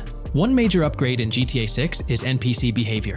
NPCs will come in different sizes and shapes, and their reactions will feel super real. If you wave a gun around, folks nearby might freak out. The game's also getting an intense injury system, including concussions. Fact 22. Next up, the amazing visuals and new features. Your character will grow facial hair naturally over time. Plus, the GTA 6 world will have a social platform called What's Up, kinda like a fun version of WhatsApp. And good news for fans, spoof versions of social media like Life Invader, Facebook, Bleeder, Twitter, and Snapmatic, Instagram, are making a comeback. Fact 23. Now let's talk about our main characters, Jason and Lucia, each with their own and a shared inventory. Your inventory can carry various items like wine, soda, and fruit. Also, there's a duffel bag system for easy transportation of supplies and weapons. Fact 24. Rockstar's being more cautious in storytelling, steering clear of offensive jokes, and being considerate about groups that might feel targeted. The story goes through chapters, like Red Dead Redemption 2's approach. Fact 25. GTA 6 is loaded with side activities, from backyard wrestling and racing to UFO events and beach bonfires. Small stuff matters too, like picking up cans from the ground.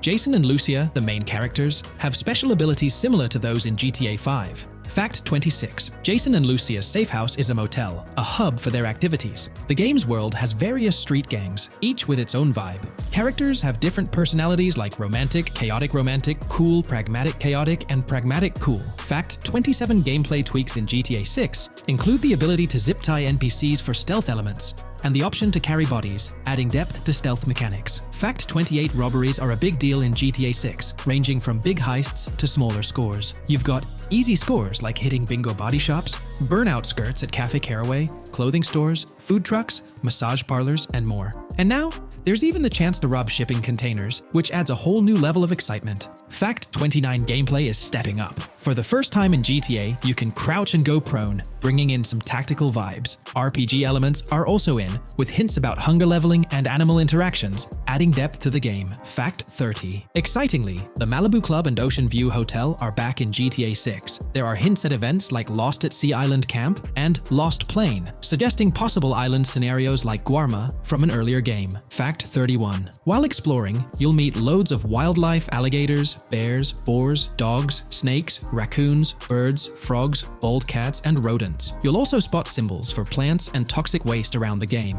Fact 32. In the game, watch out for the Scarface crime scene, maybe a nod to Tony Montana as an Easter egg. There's also a murder mystery called Missing Tourists. Plus, spots for campers are scattered around, hinting at the chance of owning a camper van later. Remember, these details are from development footage, so they might change before the final release. Still, they give us a great peek into what Rockstar's cooking up for GTA 6.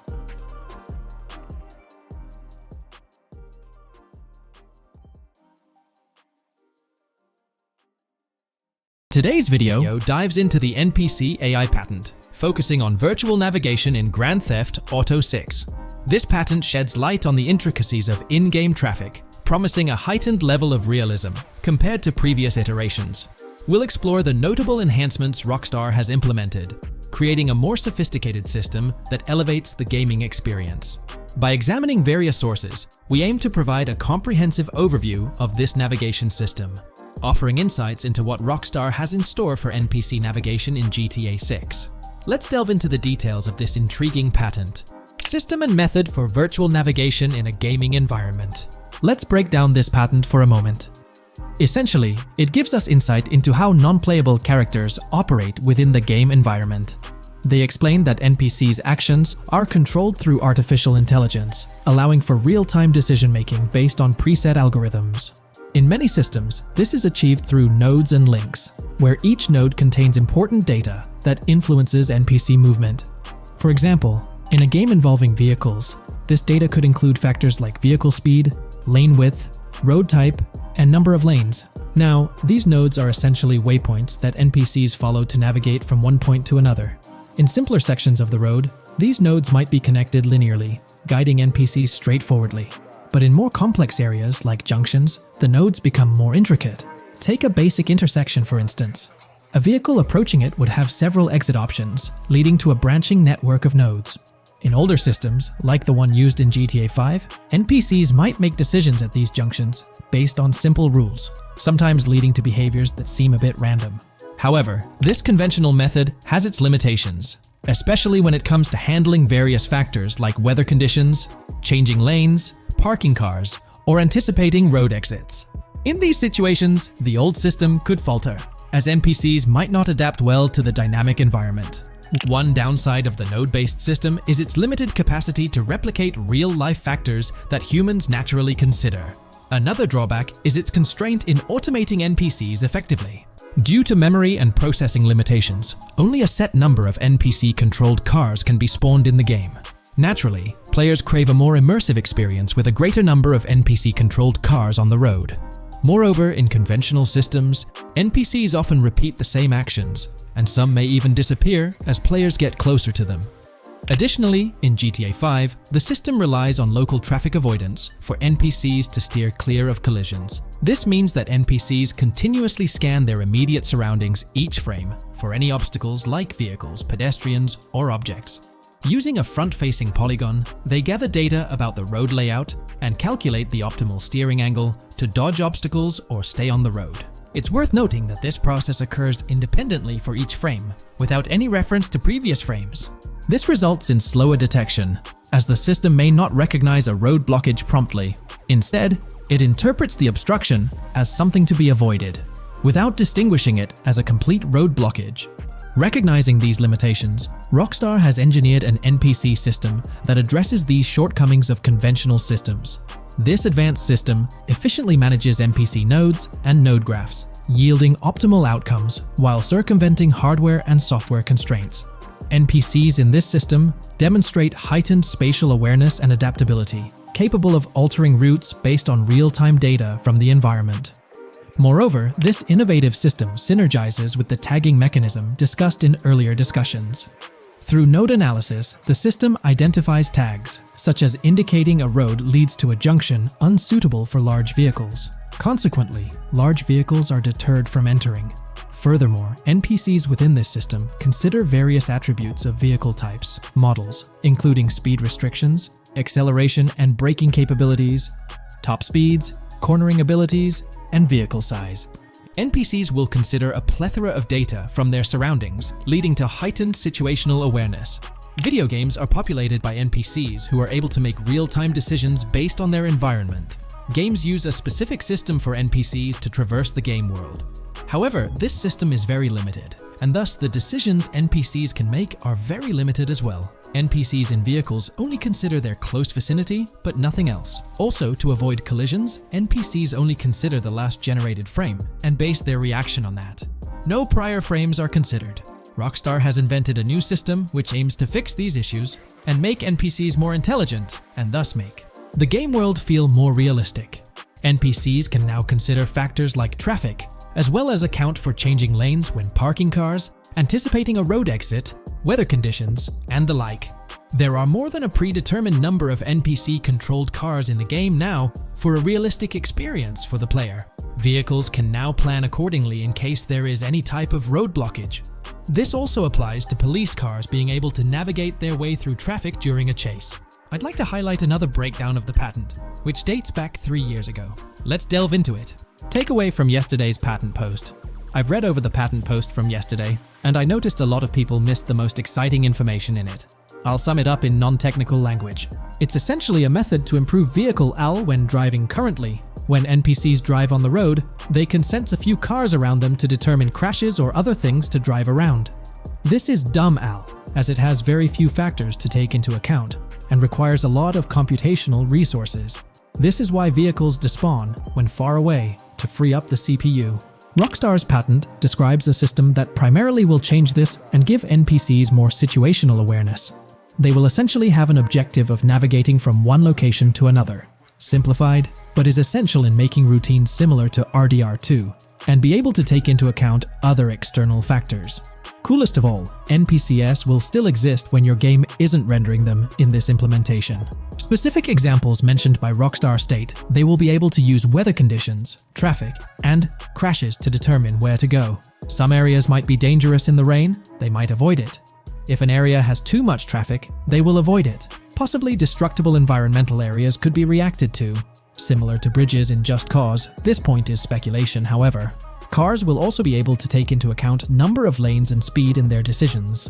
NPCs will be also able to take into account high-speed chases and be able to navigate if they themselves are speeding. There will also be other reactions that are mentioned specifically, such as changing lanes before a highway exit appears, and as Rockstar puts it, driving slower on residential-type roads, or having to perform certain maneuvers to avoid oncoming traffic on single-lane streets. The large part they also mention is this implementation uses a lot less processing power. The NPC schedules can be relayed by a central server. They could possibly use the console itself as well, and it doesn't require the same constant surrounding analysis. As previous Rockstar mentions, this will allow them to have denser traffic with the same resources. A large aim also seems to be realism. Rockstar's patent mentions realistic reactions to various factors as being the main intent. For example, NPCs will each have different driving ability levels based on the driver and the car. Essentially, each driver will have its own profile and have unique driving characteristics as well as skill level.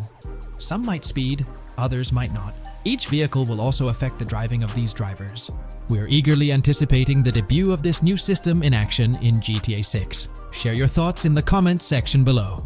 Today's video will delve into the upcoming changes to the AI systems in Grand Theft Auto 6 by Rockstar. We'll explore a patent that introduces a groundbreaking system unprecedented in gaming, promising a revolutionary shift in how AI operates within games. Additionally, we'll delve into other intricacies concerning AI and non-playable characters in GTA 6, including insights from a job listing at Rockstar's new LA studio, shedding light on NPC dialogue. We'll also examine NPC behaviors in response to their environment and their integration with social media, enhancing immersion and complexity in player interactions. Let's kick off with Rockstar's innovative AI system set to debut in Grand Theft Auto 6. Described by Rockstar as the most significant and immersive evolution of the series, the emphasis on immersion is evident in their patent filings. We'll focus on one particularly intriguing patent, unveiling a new system poised to revolutionize AI in gaming. Considering Rockstar's commitment to delivering the most immersive experience yet, it's evident that NPCs and AI will play pivotal roles. This patent specifically pertains to animations in GTA 6, aptly named System and Method for Virtual Character Locomotion. Back in 2020, Rockstar Games unveiled an innovative system that will debut in GTA 6. Now, the details might sound a bit complex, but essentially, this patent outlines a fresh approach to animating characters and imbuing them with dynamic intelligence. These characters will now possess a kind of virtual brain, allowing them to react to their environment, other NPCs, weather, and even their mood, influencing their animations on the fly.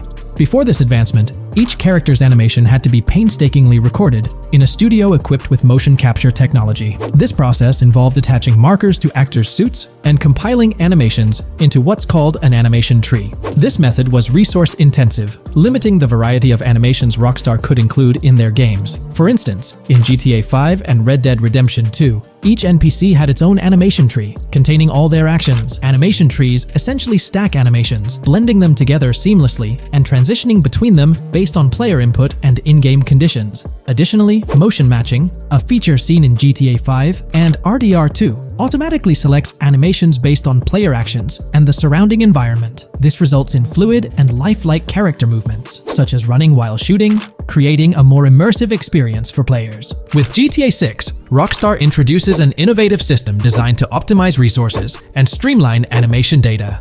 This approach allows for more content within the game while offering a broader array of animations. It shares similarities with motion matching but diverges in its utilization of a new framework. Rather than relying on conventional animation trees, character animations will be predominantly data-driven, adapting dynamically to environmental cues. These animations will be categorized into distinct motion types, representing unique character styles. Each character will possess a designated motion type, enhancing the depth and realism of their movements. As an illustration, let's consider various states such as tired, injured, and normal, each corresponding to a set of animations. Additionally, every character will possess their own blackboard, a virtual representation of their current state and surroundings. This blackboard stores crucial data including the character's condition, location, weather, temperature, and more. Utilizing this information, the game's code dynamically selects appropriate animations or styles for the character, enhancing their responsiveness to the virtual world. For instance, in the Ocean Drive scene from the trailer, we observe a character seated on the sidewalk. As a group of NPCs pass by, he attentively observes them, reacting accordingly to their presence. With this system, the gameplay experience is poised to become even more immersive. It will prioritize environmental data, including the presence of other NPCs and vehicles, alongside factors influencing the character's mood. Consequently, NPCs will exhibit previously unseen levels of reactivity, shifting focus to a noteworthy job listing from Rockstar's recruitment opportunities. Last year, Rockstar opened a new studio in Los Angeles. From what we know, it's purely a new motion capture studio, so they have another one besides the one in New York, mainly to record NPC dialogue probably. This discovery confirms that. I checked Rockstar's careers page just now, and there's a job offer at Rockstar LA for Associate Writer Pedestrian and Ambient Dialogue.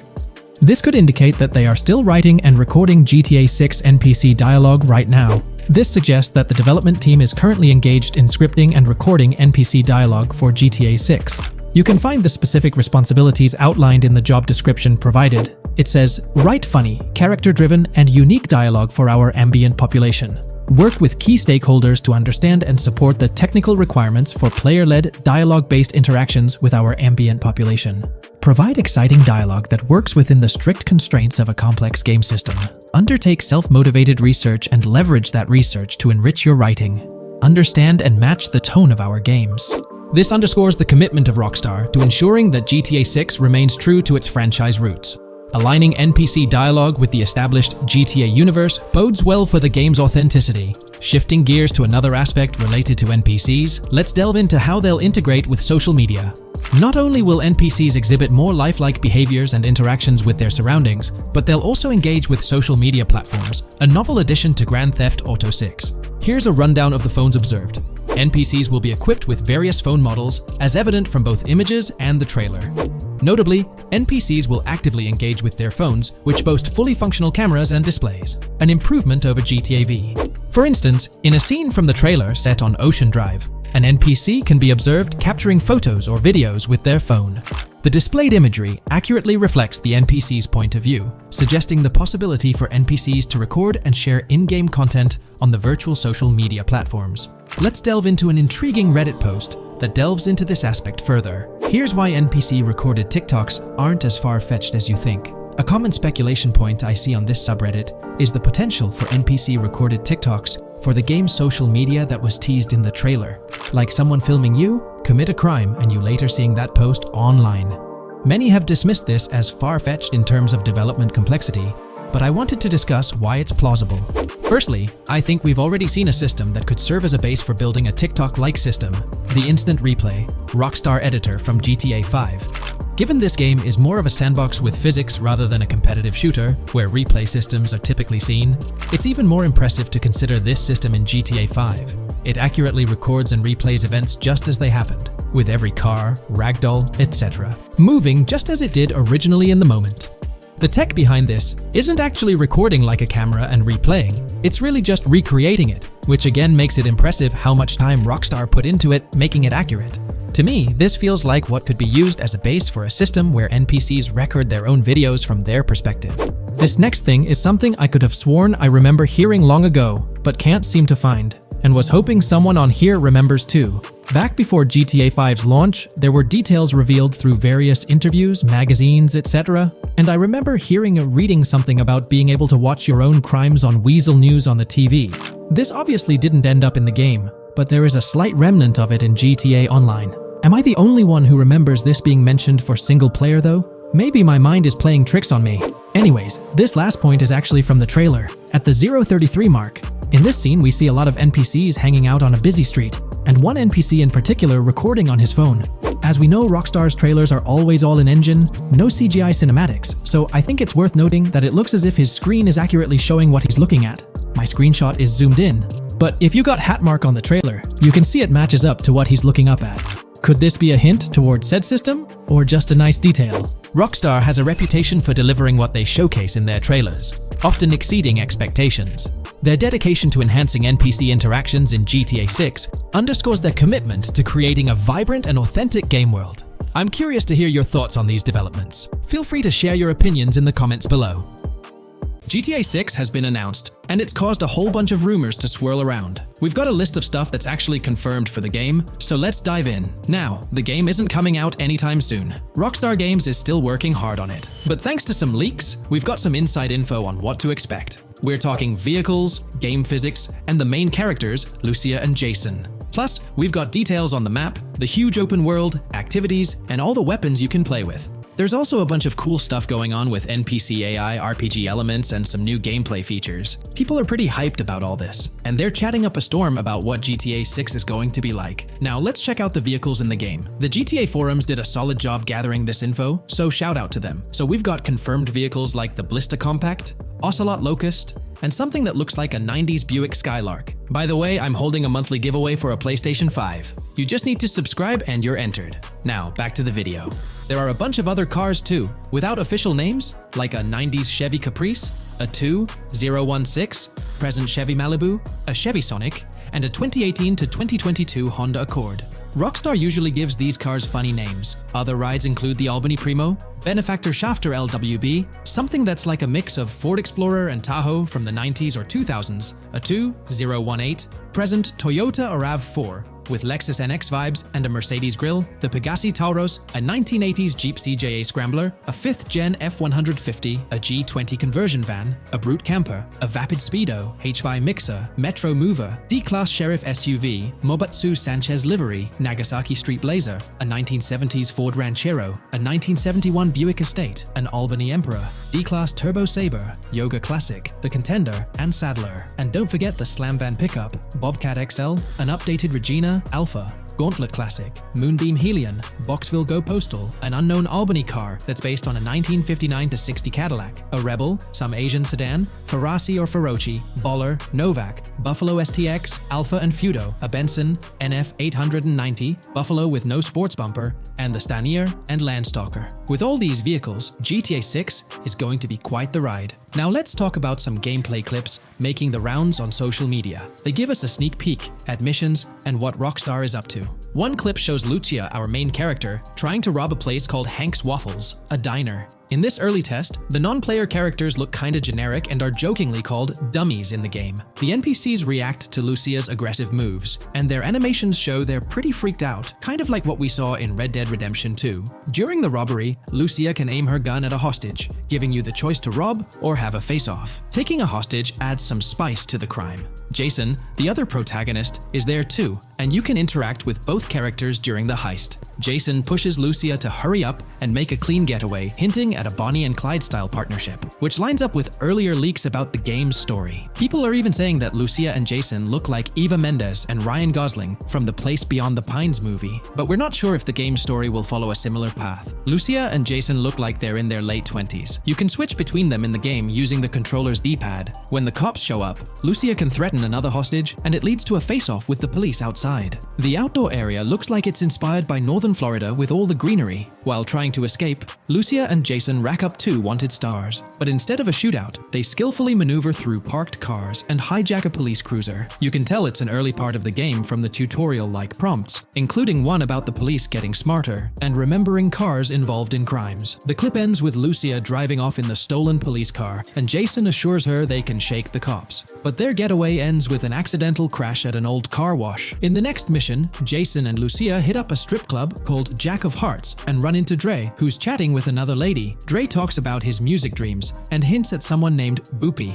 During this chat, we get messages from two new contacts, Billy and RB Shaw, through a WhatsApp parody. The early footage shows a minimap that looks like the one in GTA 5, with icons that probably stand for missions from characters labeled WM and YJ. As they head up to the VIP second floor, Dre has a run-in with DJ Tip, who's upset about waiting for drinks. Dre steps in, but it's clear that Tip isn't the most popular guy. Dre moves on, and that's where the clip ends. Just remember, this is early development footage, and things might change as the game gets closer to release. Another leak spills the beans on more than 500 world events, encounters, and Easter eggs you'll come across while playing. There's too much to cover, but I'll mention a few interesting ones. You'll find stuff like missing tourists, yard sales with new clothes, an event that's a bit like the insurance fraud thing in Saints Row, a voice in the storm drain that might remind you of Pennywise, a Bonnie and Clyde mystery that spans different places, and a workout challenge that suggests fitness activities are back. Players can also stumble upon an island camp, DUI tests, UFO sightings, an animal house, a swamp safari,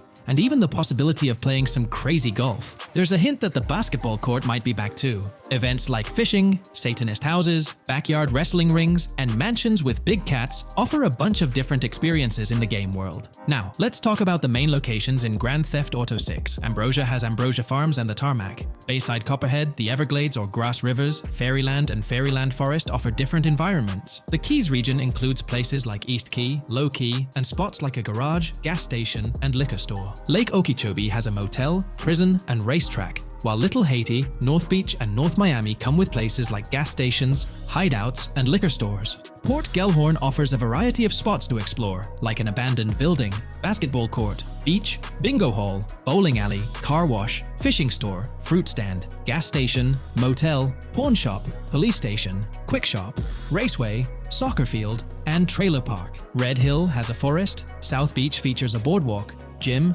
hotel, Ocean Drive, and park. South Miami Sundown includes a beach and tarmac, and Vice Beach covers Vice City suburbs and Washington Beach. There are also other interesting places like an abandoned hotel, observatory, Fountain of Youth, homeless community, Malibu Club, Monument of Leonida, Redneck Yacht Club, Spaceship House, underwater research facility, and Dinosaur World. According to info from the GTA forums, Grand Theft Auto 6's open world is estimated to be at least 2.5 times the size of GTA 5 ES, giving players a massive world to explore. The game seems to take cues from the successful approach in Red Dead Redemption 2, promising a well-designed open world with intriguing mysteries. We've spotted some real-life Florida locations in GTA 6's development footage, like the Homestead Miami Speedway turned into the Port Gellhorn racetrack, and recognizable places such as Portofino Tower, Sombrero Key Light, Solar Amphitheater Bayfront Park, and Lone Depot Park. Even the 1000 Museum, a high-rise condo in Miami, is in the game, showing Rockstar's attention to detail. A metro map that's a match for Miami's real one suggests a deep immersion in the game world. The lush landscapes and greenery might hint at a move into Georgia,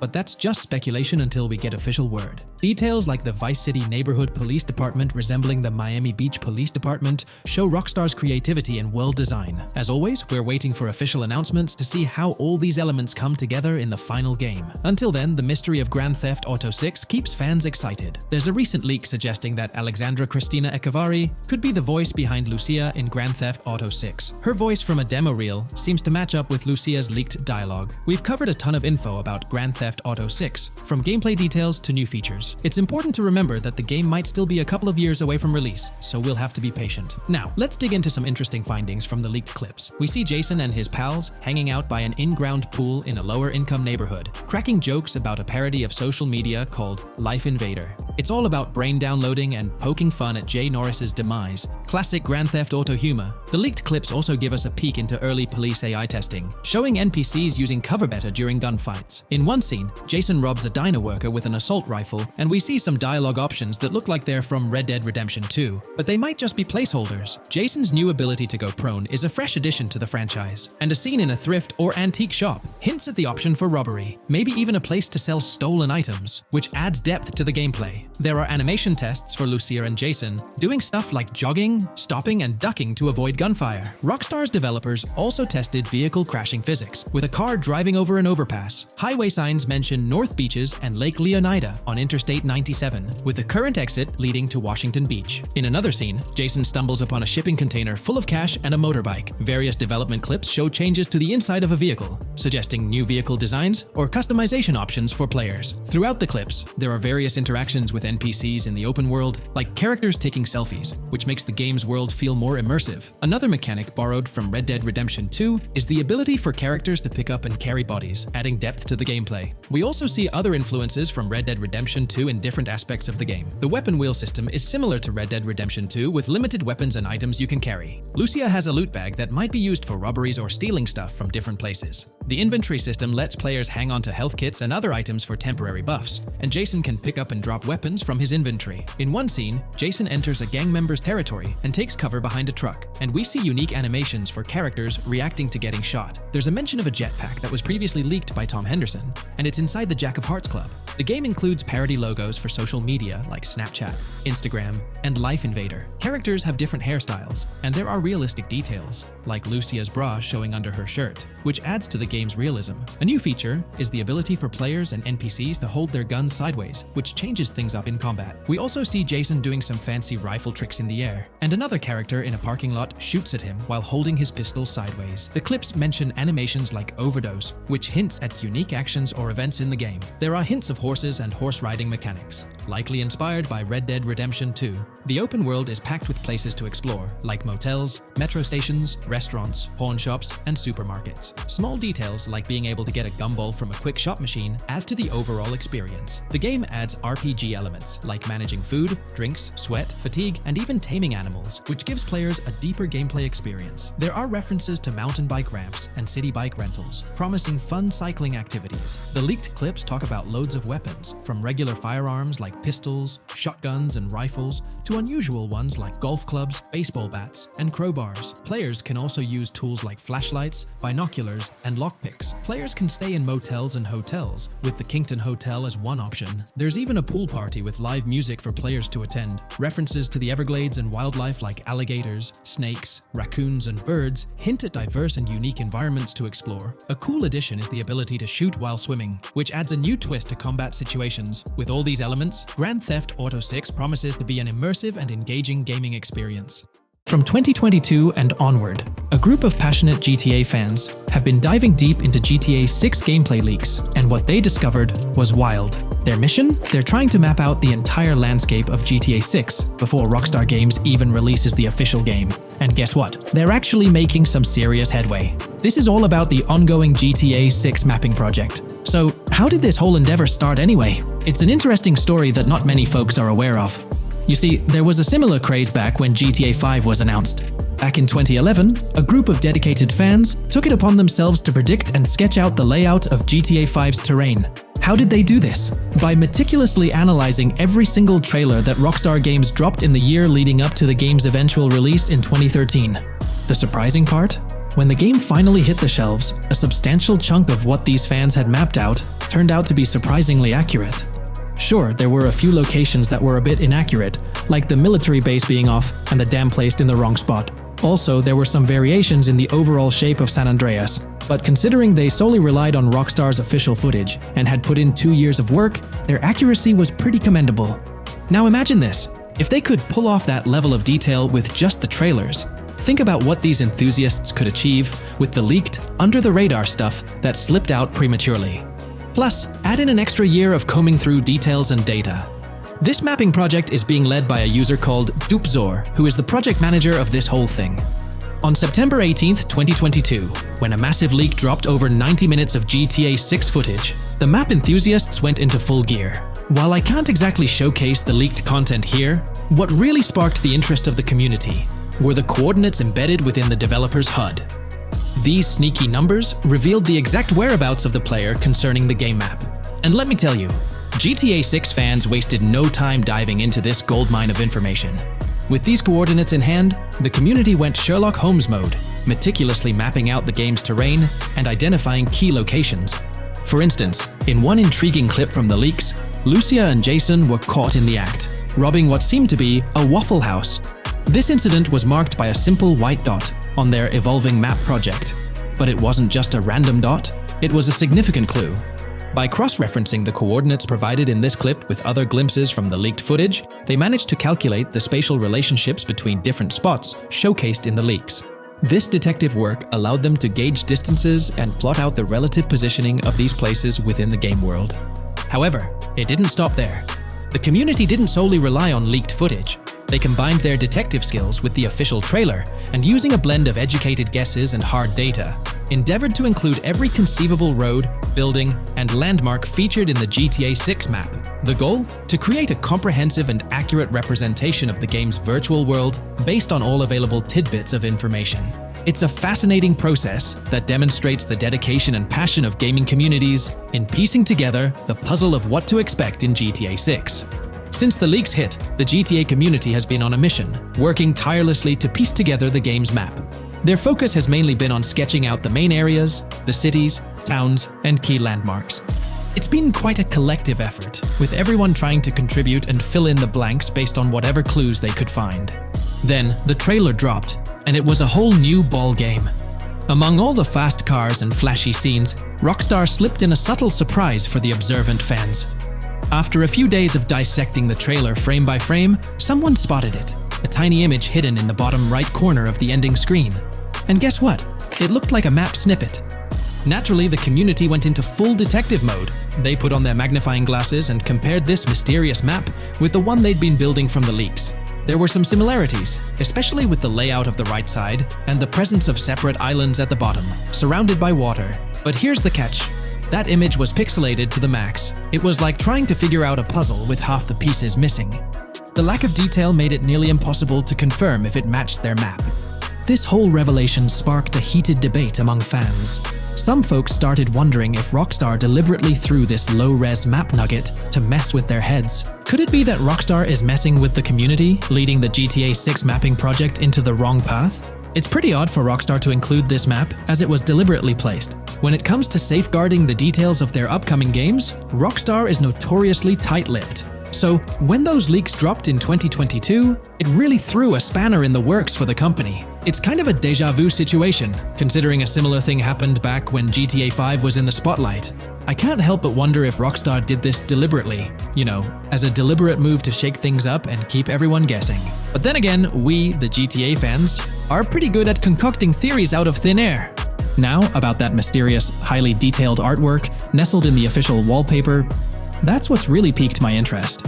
It's like this odd piece that stands out from the rest, making me think it wasn't just randomly thrown in there. There's gotta be some intention behind it, right? The big question swirling around is whether it's a sly misdirection or a subtle clue for the savvy gamers. But honestly, we won't get any answers until the game hits the shelves, or maybe, if we're lucky, after another sneak peek in a new trailer. The GTA 6 mapping community dove headfirst into dissecting this artwork, but truth be told, there wasn't much to work with. So, they've been sticking to the stuff they can actually confirm. Oh, and those maps floating around, especially the ones from IGN and PC Gamer, they're more like creative interpretations. Think of them as speculative mock-ups cooked up by the mapping community based on their hunches and educated guesses. There's a whole lot of imagination at play there, but none of it has received the official stamp of confirmation. The GTA 6 mapping project might not be dropping any bombshells about unknown locations in the game, especially considering how the gameplay leaks already spilled quite a bit on what's in store. Now, the heart of this community effort lies in the finer details. They're all about pinning down the exact spots where these landmarks and locations are going to be placed within the game's vast world. However, let's be real here. They've barely scratched the surface, covering roughly just 10% of the entire map. Still, kudos to them for the tremendous effort and progress they've managed to make with what they have. What's confirmed, though, is that this map in GTA 6 is going to be an absolute beast, nearly double the size of the already sprawling map in GTA 5. They've made strides, particularly in fleshing out the Miami Beach region seen in the trailer, those gorgeous Venetian islands from the breathtaking aerial shot, and even narrowing down the location of Lucia's incarceration in the game. Looking ahead, this ongoing commitment over the coming years will gradually unveil more insights into what we can anticipate from the GTA 6 map. The anticipation is real, and it's fascinating to witness how this mapping endeavor will continue to shape our expectations for GTA 6. Looking at the timeline, it's pretty clear that both the completion of the project and the release of GTA 6 are still a considerable number of years down the road. But let me tell you, the dedication and hard work displayed by this community are nothing short of remarkable. Honestly, they deserve way more recognition for what they're doing. If you're keen on staying updated with the latest progress, or even lending a hand to this endeavor, I strongly recommend hopping onto the GTA 6 Mapping Community Discord. You'll find the link in the description below. These individuals have a monumental task ahead of them. But you know what? It's an incredibly intriguing project. Back in the days before GTA 5, I didn't even know something like this was happening behind the scenes. But now, as we patiently wait for 2025, every snippet of information or rumor about GTA 6 gets me all excited. And out of everything related to the game, I find the mapping community's tireless efforts the most captivating and commendable. A massive thank you to every single person contributing their time and effort to this project. I genuinely cannot wait to witness the final result of all their hard work. In today's video, we're delving into the character creation aspect of Grand Theft Auto 6 and exploring how in-game NPCs will be generated. We'll take a look at a recent patent filed by T2 Interactive, the parent company of Rockstar Games, which sheds light on the character creation process within the world of GTA 6. The patent reveals details about a new system developed by Rockstar Games, designed to streamline character creation and leverage the capabilities of current generation consoles more effectively. As game worlds grow in size and complexity, filling them with diverse and compelling characters and environments becomes increasingly challenging. Artists are tasked with creating every individual in-game object, from characters to buildings and interiors. As these worlds expand, the computational and design efforts required also increase. However, Rockstar Games has once again demonstrated innovation by developing a system that optimizes the rendering of 3D objects, ensuring efficiency without compromising on detail. This system addresses the challenges posed by the ever-expanding scope of game worlds. The patent we're examining in this video is titled System and Method for Game Object and Environment Generation. This video takes a deep dive into the generation of building interiors and characters within the expansive world being crafted by Rockstar Games. The patent starts off by providing an overview of how objects function within 3D spaces, as explained by Rockstar. Objects used in 3D graphics, often called assets, are a combination of geometry data, for example, the 3D model, and data for textures associated with the geometry data. An asset may be formed of one object, or it may be a composite object made from a combination of objects. The objects that form a composite object may in different contexts be used as independent assets unrelated to the composite object, or they may always be used as a subset of a larger object. They've provided an intro to how 3D objects function in games, aiming to help us grasp the workings of their latest invention. Persons of skill in the art will recognize that many different sorts of assets, such as vehicles, can be made from collections of subcomponents. For example, one aspect of the game might require a room, say a dining room. That entire dining room could be considered one game asset, but it will likely be created from several other assets, such as a table, chairs, dishes, glasses, wallpaper, flooring, etc. The glasses and chairs are independent of the larger dining room asset. As another example, a virtual person in the game, such a background character in a scene, would also be an asset. A person asset might be made up of a number of interchangeable objects, such as legs, a torso, arms, a head, etc. Because the person is made up of interchangeable objects, a variety of different persona sets can be made by mixing and matching different constituent parts. But a body part like a torso might always be used as a subpart of a larger body object. Prior art systems generally include libraries of game assets. The systems and methods of the present disclosure add a metadata layer to these game asset systems and provide modified development and game architectures to take advantage of the new metadata layer. This metadata layer includes tags that are added to the object in order to provide useful descriptors. In a preferred embodiment, these descriptors are completely free-form and without context. This allows developers to specify information about objects as needed without having to be locked into a rich pre-configured schema. Rockstar's new system introduces an additional metadata layer and utilizes tags for enhanced functionality. In the next section, they provide examples illustrating how this tagging system will operate. For instance, characters and virtual beings within the game world will be assigned tags like skinny, chubby, average, attractive, ugly, young, old, and so on. They explain that this tagging system won't just apply to the 3D models or textures alone, but to the entire object package, which includes the model and its associated textures. Essentially, every aspect of a particular character will be tagged. For example, skin textures for elderly characters will be tagged as old, while arms and torsos for heavier characters will be tagged as chubby. They also list other tag examples provided by Rockstar, such as sporty, hipster, emo, preppy, nerdy, luxury, basic, new, worn out, business, and formal. Moreover, each component can have its own tag, and there can even be collections of assets with tags. Furthermore, they explain that all these assets can be stored on servers for easy developer access via an application programming interface (API). Additionally, these assets can be stored in various formats like XML, limited text, binary encoding, relational databases, and others, depending on the developer's proficiency.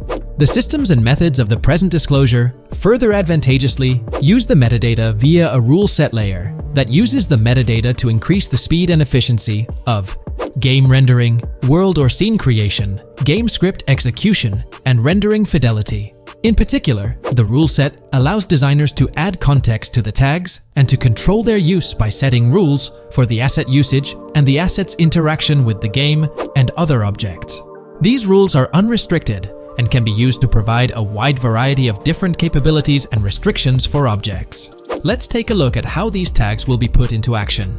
For instance, if a jacket object is created, a tag like additional top garment can be assigned to it.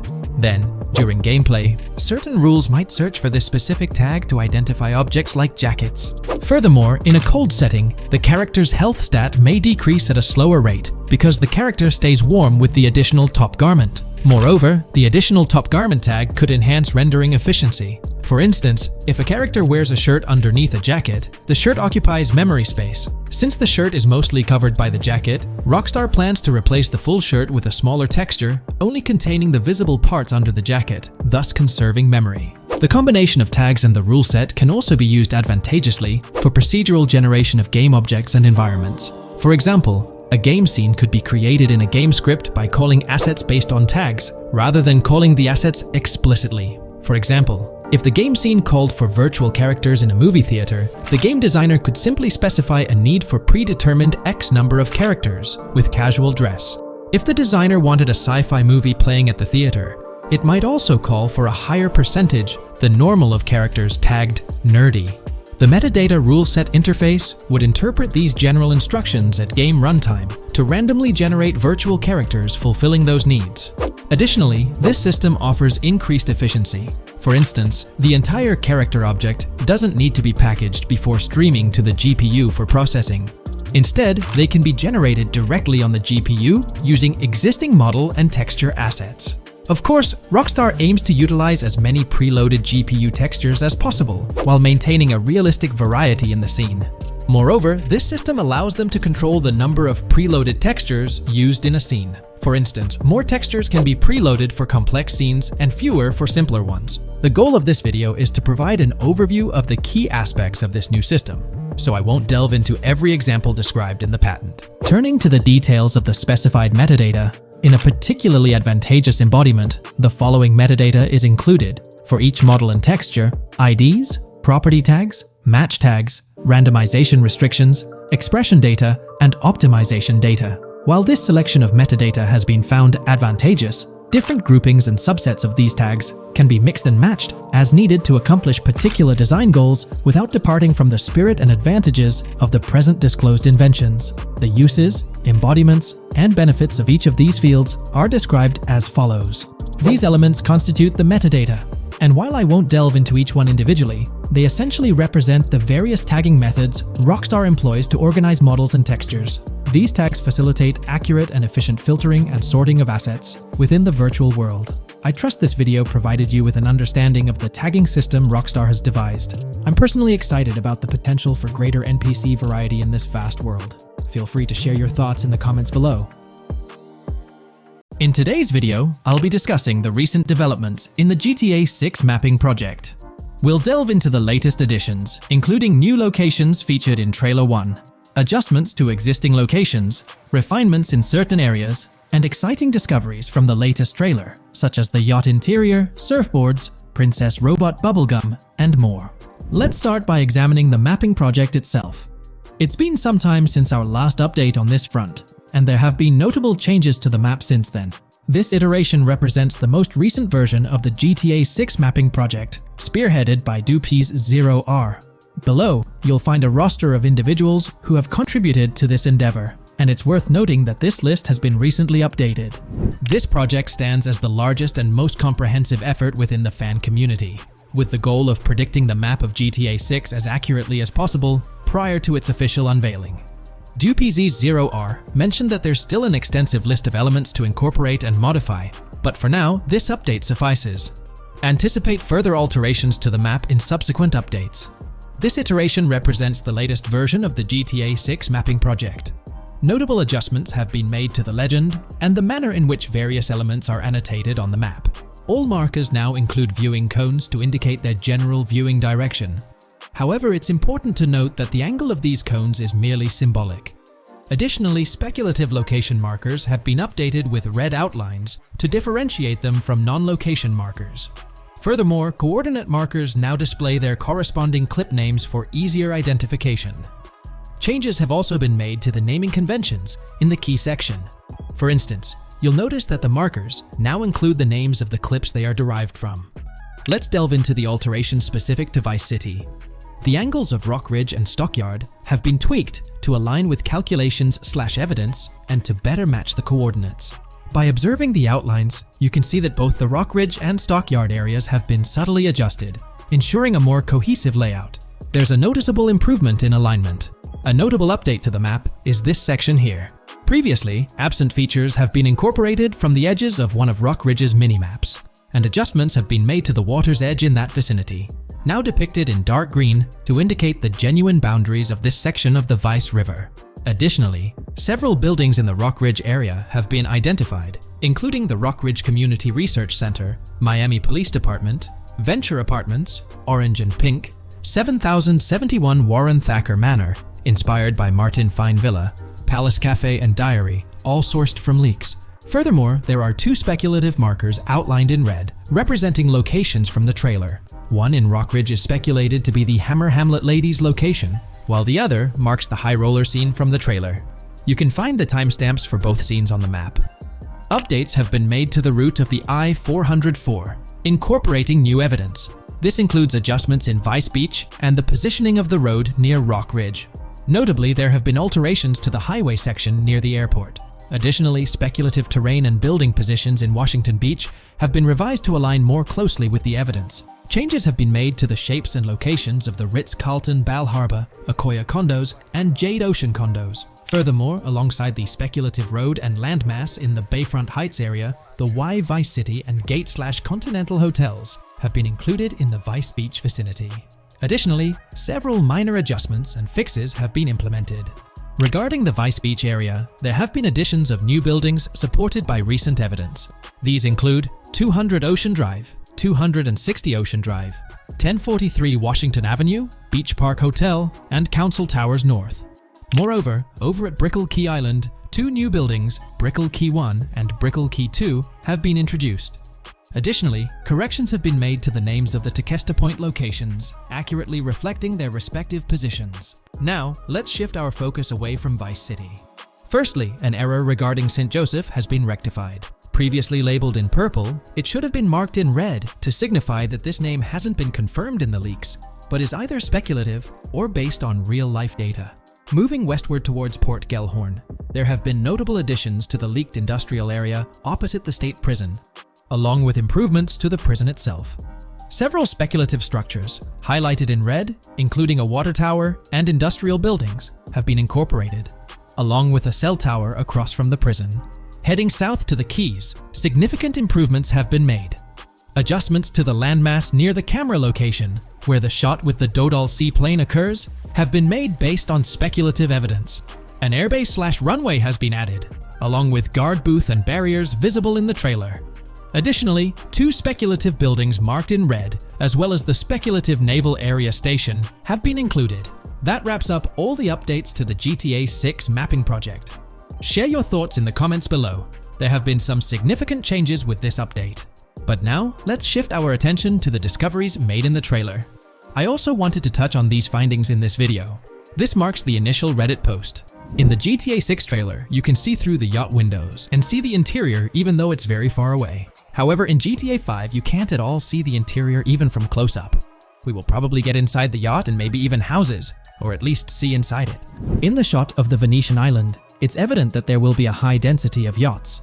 It seems that the boats will be easily accessible, and based on the leaked shot featuring Jason on a boat from 2022, it's probable that players will have the freedom to enter, drive, and explore yachts like the catamaran seen in the opening scene of the trailer.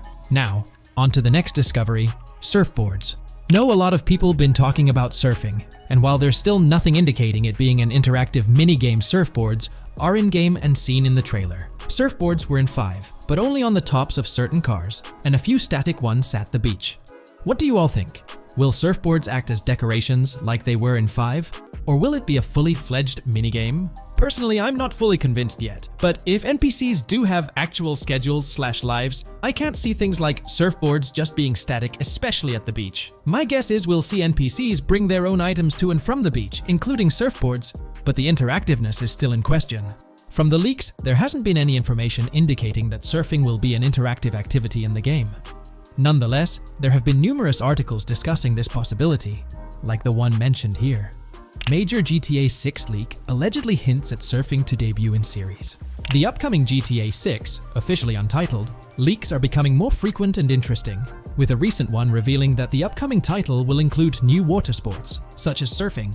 According to a report by the Dexerto Gaming website, a leaker named Alix Venturas revealed on Twitter that Rockstar Games plans to improve the water physics in Grand Theft Auto 6 and will introduce several water-based activities. While the gaming studio has not officially commented on the leak, players are convinced, given that Grand Theft Auto 6 will almost certainly feature Vice City, a fictional version of Miami, Florida, known for its beaches and water activities. However, it's important to note that these rumors haven't been confirmed by either the official leaks or the trailer. It remains to be seen whether these surfboards will merely serve as decorations. Now, on to the next and final discovery I'd like to highlight in this video, which might just be your favorite. Princess Robot Bubblegum is confirmed to be in GTA 6. Just like the Righteous Slaughter game series, Princess Robot Bubblegum is seen on a shirt, and will most likely return with more episodes. The series originally appeared in The Ballad of Gay Tony, and again with more episodes in GTA 5, making this the 3rd appearance. The GTA 6 community has just found some major clues left by Rockstar Games, and it was under our nose the whole time. GTA 6's Trailer 1 revealed a ton of new things about the game off the bat, but recently, there's been even more developments that show off the GTA 6 main character story, Lucia. We learn a bunch of new things about her background, so if you're not interested in potential spoilers, this may not be the video for you. This information is directly from Rockstar Games, so this is the real deal. So getting into the details of Lucia's jail cell, let's focus on those newspaper clippings.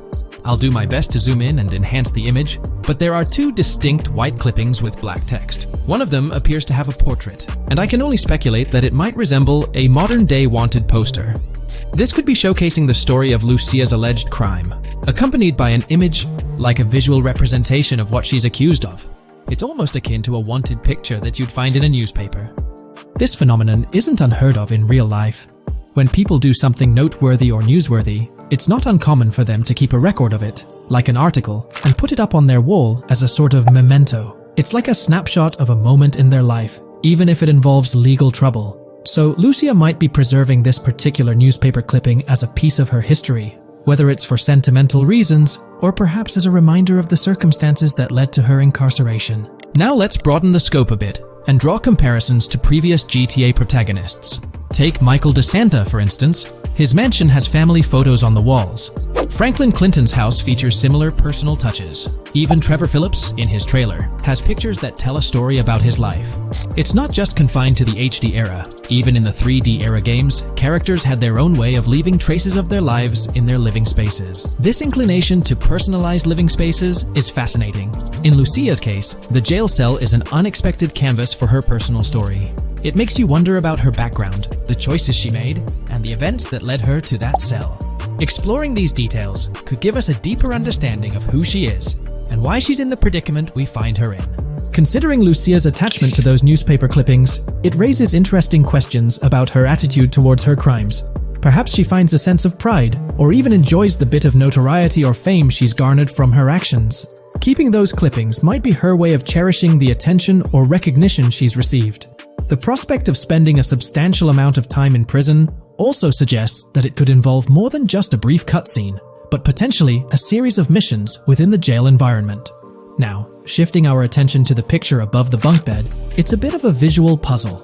While it's challenging to discern details, on the left side, there's a guy with a drink in hand, donning a white t-shirt.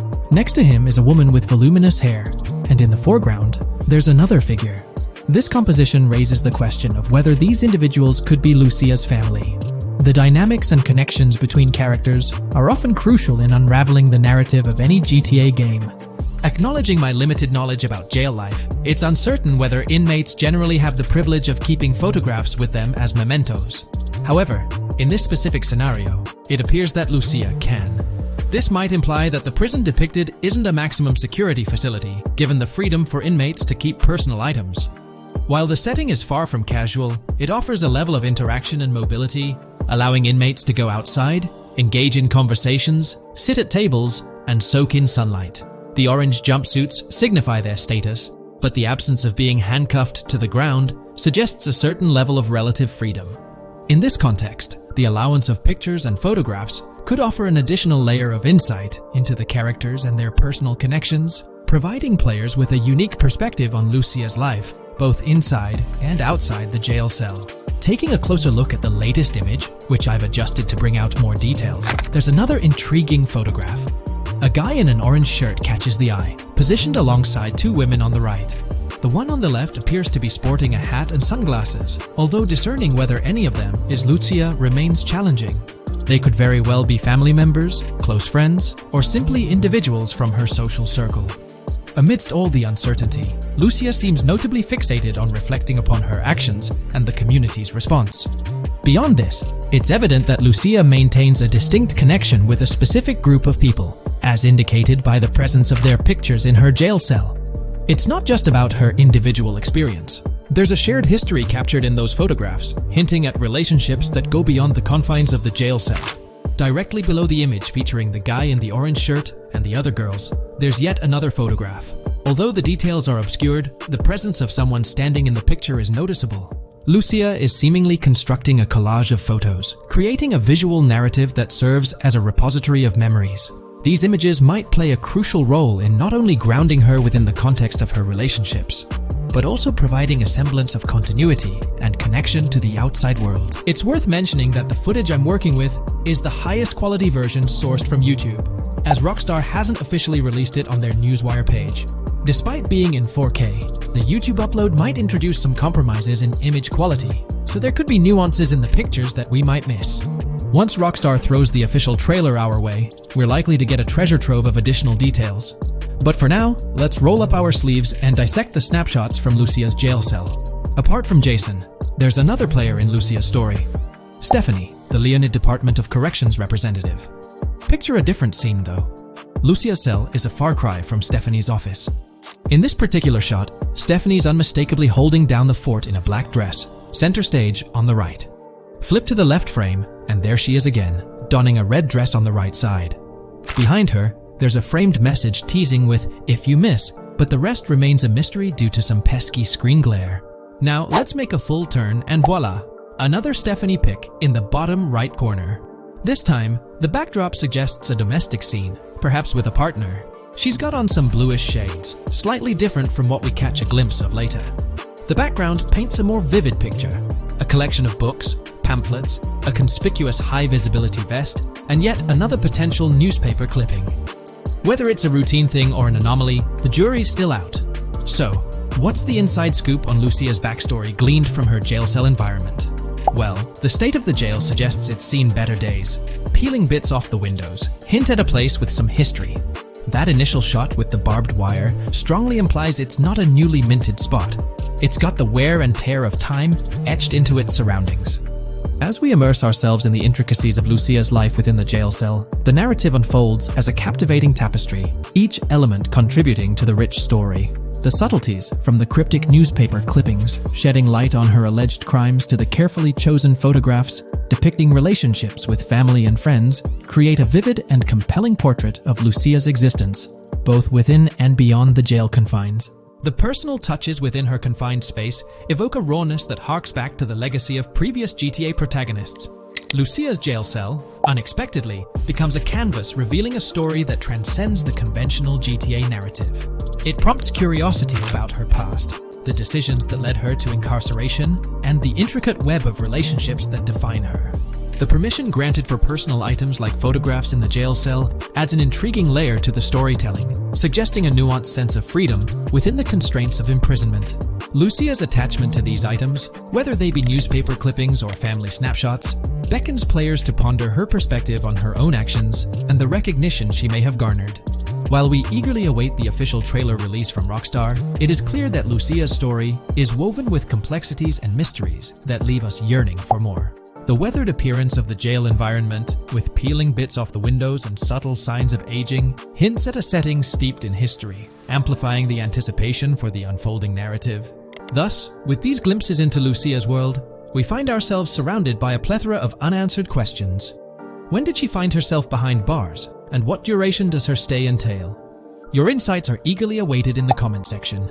If this exploration into Lucia's jail cell has piqued your interest, a thumbs up would be much appreciated. Comment down below what you believe caused Lucia to go to jail. And did you spot these hidden Easter eggs in the trailer on your first watch? I'm interested to hear back from you guys. Thank you for watching. If you would like to support our analysis content on GTA 6, make sure to subscribe and leave a like. This video we're delving into the most recent iteration of the GTA 6 mapping project. Our focus centers on a comprehensive analysis of the map's latest updates, incorporating newly unveiled areas and event coordinates derived from leaked information. Additionally, we will explore fresh insights from the initial official trailer, including the revelation of an accessible plaza. A noteworthy aspect we'll be dissecting is the potential expansiveness of the map, hinted at by newfound highway evidence in the trailer. Furthermore, we'll examine a conceptual representation illustrating the potential magnitude of the GTA 6 map. The trailer also provides a glimpse of Starfish Island, a detail we'll thoroughly cover in today's session. Let's initiate our examination by diving into the GTA 6 mapping project. For those not aware, this stands as the most extensive and refined community-driven mapping endeavor, aiming to deduce the GTA 6 map with the utmost accuracy. This endeavor leverages evidence from leaks and the primary official trailer. In our previous map analysis, we scrutinized significant alterations in the Bordgorn and Grass Rivers areas, expanding the map to an impressive 18 by 8 kilometers. However, today's exploration will predominantly focus on alterations in the Vice City region. Rumors suggest that the GTA 6 map will encompass 3 major cities, with Vice City and Portgorn being the identified urban centers so far. Vice City, drawing inspiration from Miami, and Portgorn, a fusion of Gulf cities in Florida. The speculated third city could possibly be modeled after Orlando or Tampa. Earlier rumors hinted at Yorktown being the third city, approximately aligning with Tampa's location. However, intriguingly, structures observed in leaked material from Portgorn were reminiscent of Panama City. Rockstar appears to amalgamate elements from distinct cities to craft a unique virtual landscape. Turning our attention specifically to Vice City, notable modifications are discernible in the Stockyard and Crosstown area. While these alterations may not be immediately apparent, a thorough comparison with the prior map iteration reveals notable changes in street layouts for improved connectivity. Building positions, including the relocation of the Jack of Hearts nightclub, featured in leaks and the trailer, signify significant shifts. Adjacent structures visible in the trailer's music video shoot scene have undergone subtle rearrangements. A noteworthy addition to the GTA 6 mapping project encompasses events gleaned from leaks, introducing a dynamic layer to our understanding of the evolving landscape. At present, we've pinpointed 4 events on the map, marked by light blue dots. These events include the missing persons poster at the liquor store, the big cat cage roof at Everyday Art Elephant, and the Everyday Art Sidewalk Creep, all clustered around the Crosstown SL Stockyard area. Meanwhile, there have been notable changes in the Vice River area, with some buildings rearranged and brought closer to the river. The overall shape of this area has also been altered, and a new marina building near the airport has been introduced, based on recent evidence. Another significant alteration concerns the incorporation of Ica and Belleville into Vice City. While their status remains speculative, with their names displayed in red, Ica is purportedly inspired by Allapattah, a neighborhood in Miami-Dade, while Belleville draws parallels with Brownsville. Formerly perceived as small towns on the outskirts of Vice City, they're now considered part of the Vicedale neighborhoods, following fresh evidence. This reclassification potentially places scenes like the police officer pursuing the overweight individual in the Belleville neighborhood. Furthermore, a notable discovery linked to Tommy Vercetti's mansion has surfaced. Star Island's inclusion in the game has been confirmed, evidenced by its appearance behind the Rockstar Games title, and in a scene featuring a bikini-clad woman. This revelation solidifies its status as a game location, with strong ties to the original Starfish Island from GTA Vice City. where Vercetti's estate was situated. The prospect of encountering the mansion in-game, whether as an accessible structure or an abandoned relic, remains uncertain but tantalizing. The mention of Star Island remains speculative, as indicated by its red font, leaving the possibility open for it to be renamed Starfish Island or something else. These developments encapsulate the latest updates to the GTA 6 mapping project. Additionally, let's delve into a Reddit post that has garnered attention. I'm still very intrigued by the prospect. This is a full accessible plaza. The full access plaza featured in the trailer has piqued my curiosity. This snapshot is captured during a scene where Jason and Lucia evade the police momentarily. Positioned on the right side of the frame is a sign, presumably denoting a mall within the game. Notably, several brand names, including Kowalski, Kalis, Scala, and Alpha, are visible on this sign. Furthermore, a portion of the mall's name briefly appears, starting with Ever. Could it be Evergreen Plaza or another variation? The answer remains elusive, and we'll have to await further developments to unravel this mystery. I can pretty much bet on it that this shit will indeed be fully accessible. Most of the signs on that structure look to be clothing and accessory shops, which would easily mean it's accessible to us. I'm really hoping the mall makes a return in this one and will serve kind of as a player hub when online drops. Oh, that would be good. Maybe a spot where you can't attack. Could meet people to join up for races, heists, etc. That would be pretty neat. Now let's shift our focus to some additional findings that might provide evidence for the existence of the third major city in GTA 6. Furthermore, we'll explore why the actual map size of GTA 6 could potentially surpass the estimations derived from the mapping project. Possible map length. Since we don't know what's in the northern part of the map, and we're not sure if it ends where the current mapping project suggests, I thought the map could look something like this. I get that a map like this might be 4 times bigger than GTA 5, so it could be a lot, but we can't be sure about Rockstar's plans. I also think so, because on the east coast of the current map, we have Vice City's predicted beach areas going almost to the very top. Kind of feels like the map shouldn't just end there. And if Port Gellhorn is based on Fort Myers, then maybe Tampa and Orlando could be there too. But with the current borders, there's not enough space even for a small town. Also, shaped like this, the map would resemble actual Florida more. What do you think? Now, here's something to ponder. If the map indeed resembles this depiction, it would be quite astonishing. It's intriguing how the leaks have remained silent about the northern portion of the map. I'm curious to hear your thoughts in the comments. How far north do you speculate the map extends? Do you reckon it's just slightly beyond what's revealed in the mapping project? Or could there be a substantial unseen territory? Shifting gears, let's delve into a significant discovery. An observation on the size of the map using highway exits as a guide. I believe that 2 blink and you'll miss them shots from the trailer, combined with something I saw in the leaks, have given us a serious hint as to just how big the map for GTA VZ might turn out to be, specifically north-south. The first is the shot of the man grabbing his crotch while stopped on the side of the highway. Specifically, the highway exit signs in the background. They suggest that this shot is being taken from just north of exit 14 on the highway, if turning left has you going east and turning right has you going west. What's more, the GTA VSI mapping project believes that the highway that this shot is taken from is Interstate 97. Adding to this, there's this shot from earlier in the trailer of the woman in the gold dress hanging out the top of a convertible traveling down I-404, heading towards a junction with 197. At the very start of that clip, you can catch the exit number on the sign she's driving under. You can't see all of it, but to me, it looks more like exit 18 than exit 1B. This one is more speculative though. Now, I'm about to get into the leaks, so I can't post any pictures. There's a clip in the leaks of a red ute heading northbound on 197 towards the exit 13 AB junction that takes 1 to Washington Beach and Ekanfinaka before crashing. The mapping project has been using the leaks to create their maps, and they've placed that stretch of 197 north of Mr. Crotchgrab from the trailer, running through the Stockyard neighborhood. This to me indicates that the highway exits are going to follow a realistic number pattern, with the number increasing or decreasing for every mile traveled. The question is, where does this put exit 12? Exit 11? All the exits going up to 1? I've taken the latest version of the mapping project's map and pointed out where exits 14 and 13 are located. Then, extrapolating from there and using the map's grid as a handy guide, I drew where all the exits further down the numbering scheme might be located. I ran out of room to put exit numbers at #9. If 197 is going to keep following the same numbering scheme all the way north until it hits exit 1, then it's likely that the map is going to be far bigger than we currently think it is, and what's been shown and plotted out so far. In fact, I think the only reason nothing's been plotted up there so far is because so much so far has focused on Vice City and its environs. 404.2 could wind up running just as far north, allowing for a few extra miles and exit numbers to accommodate it crossing the Everglades grass rivers before turning north, as I-75 in real life does. Bottom line, the map for this game is going to be enormous. There's been some chatter among you all about another potential scenario, the possibility of I-97 serving as a loop highway encircling the map's perimeter, similar to GTA 5. While this is a valid consideration, I've largely dismissed it due to a straightforward reason. As previously mentioned, I-44 boasts exit numbers and highway markers that suggest its considerable length, likely extending westward until it reaches the Gulf of Mexico before veering north, mimicking the real-life trajectory of I-75. If the map's northern boundary remains close to its current cutoff point and I-97 extends west and south extensively, then it's plausible that I-44 would mirror this pattern in the opposite direction.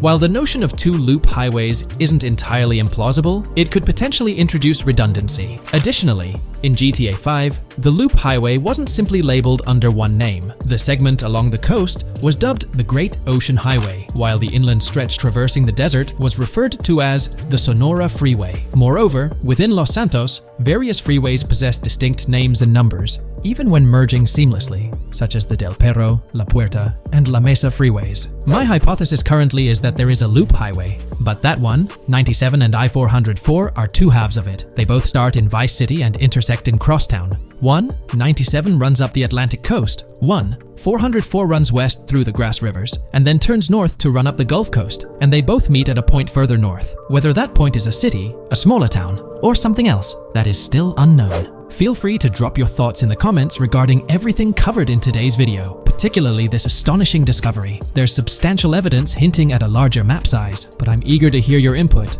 so don't hesitate to leave a comment below.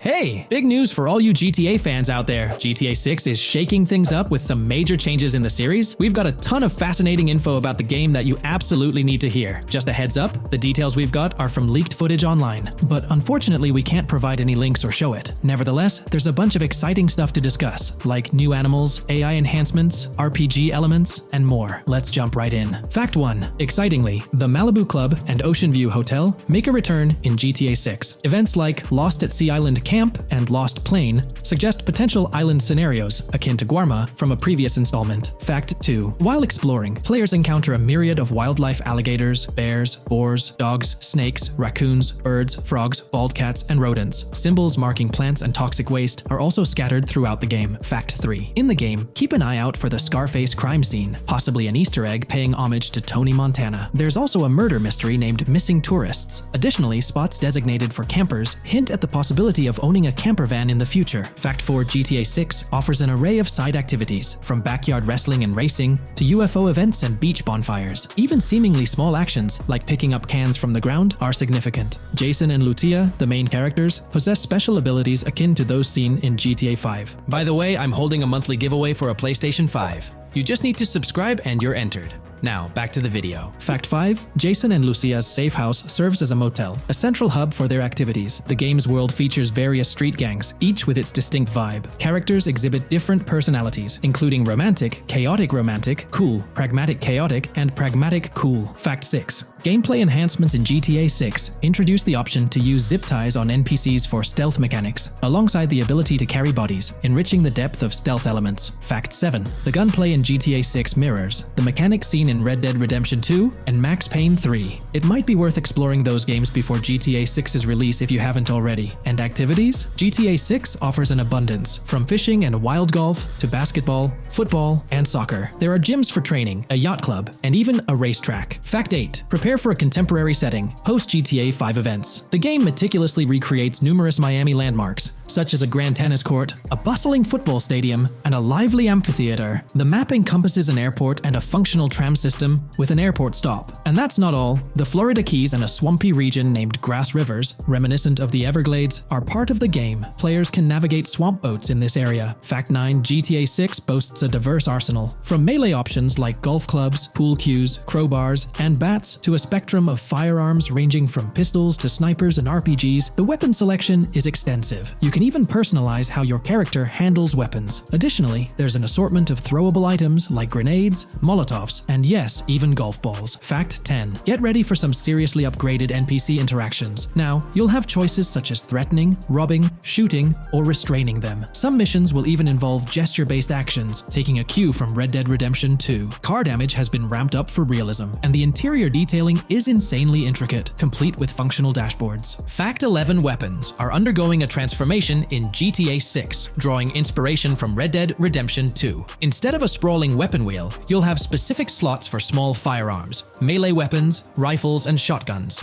No more unlimited weapons, but you can drop and pick them up along the way. Fact 12. During development, there was a glimpse of Arthur Morgan's hat, although its inclusion in the final game remains uncertain. Players now have the option to surrender to the police during a heist, introducing a thrilling twist. Police response time has been revamped to feel more authentic, featuring a timer that varies based on the severity of the crime. Murder gets a quicker response than robbery. GTA 6 caps the maximum wanted level at 5 stars, and a 6-star level seems highly unlikely in the current gameplay. Fact 13. Let's focus on the characters.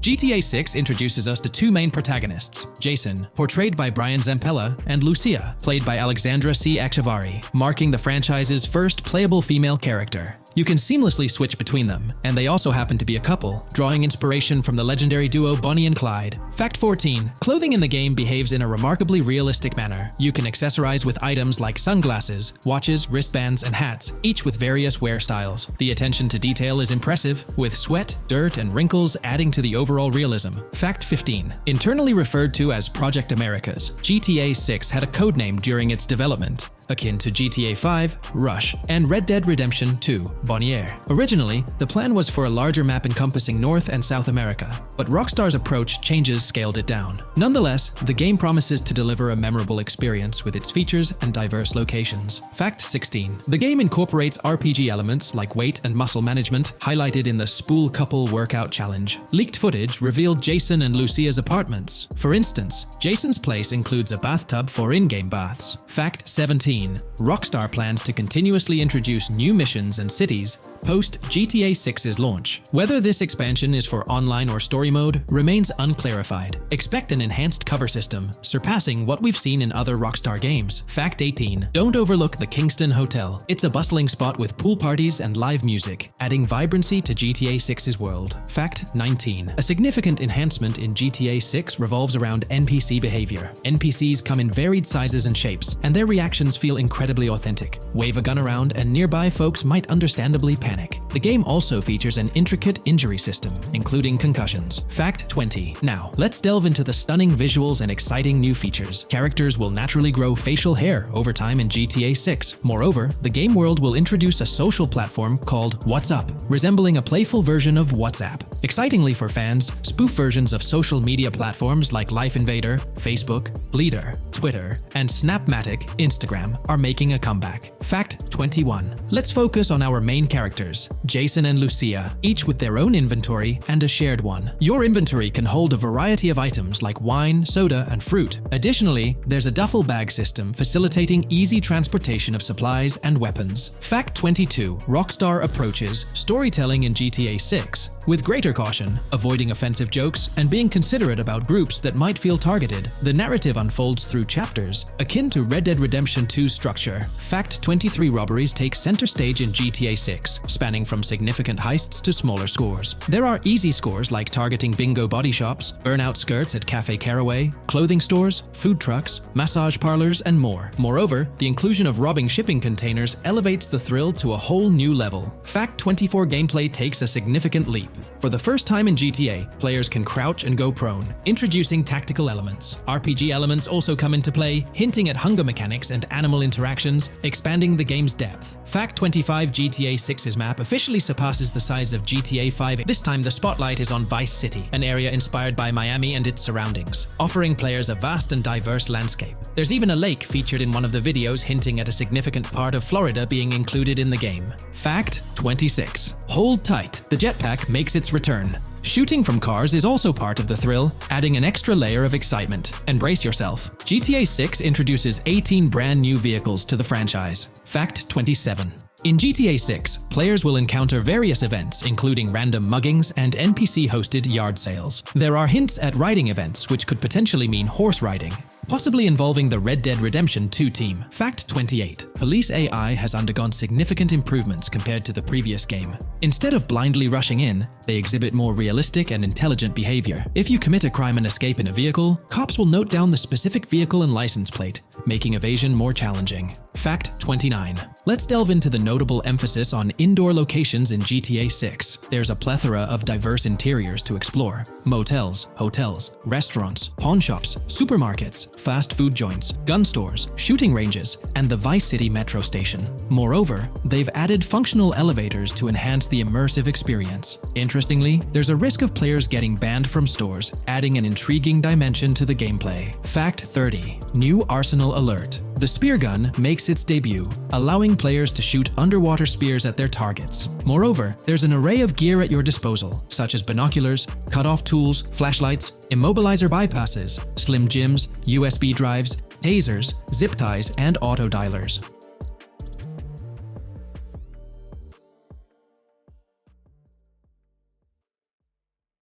In today's video, we'll delve into the most recent iteration of the GTA 6 mapping endeavor. We'll explore the freshest alterations introduced to the map, including newly incorporated locales and adjusted road placements. Additionally, we'll examine some intriguing revelations stemming from the inaugural official trailer, such as the appearance of a swordfish. Furthermore, we aim to tackle one of the pivotal queries surrounding GTA 6, the extent of Rockstar's intention to amalgamate multiple states into the fictional entity of Leonida. We'll sift through all available clues, encompassing leaks and insights from the initial trailer, to shed light on the potential inclusion of Georgia in the game.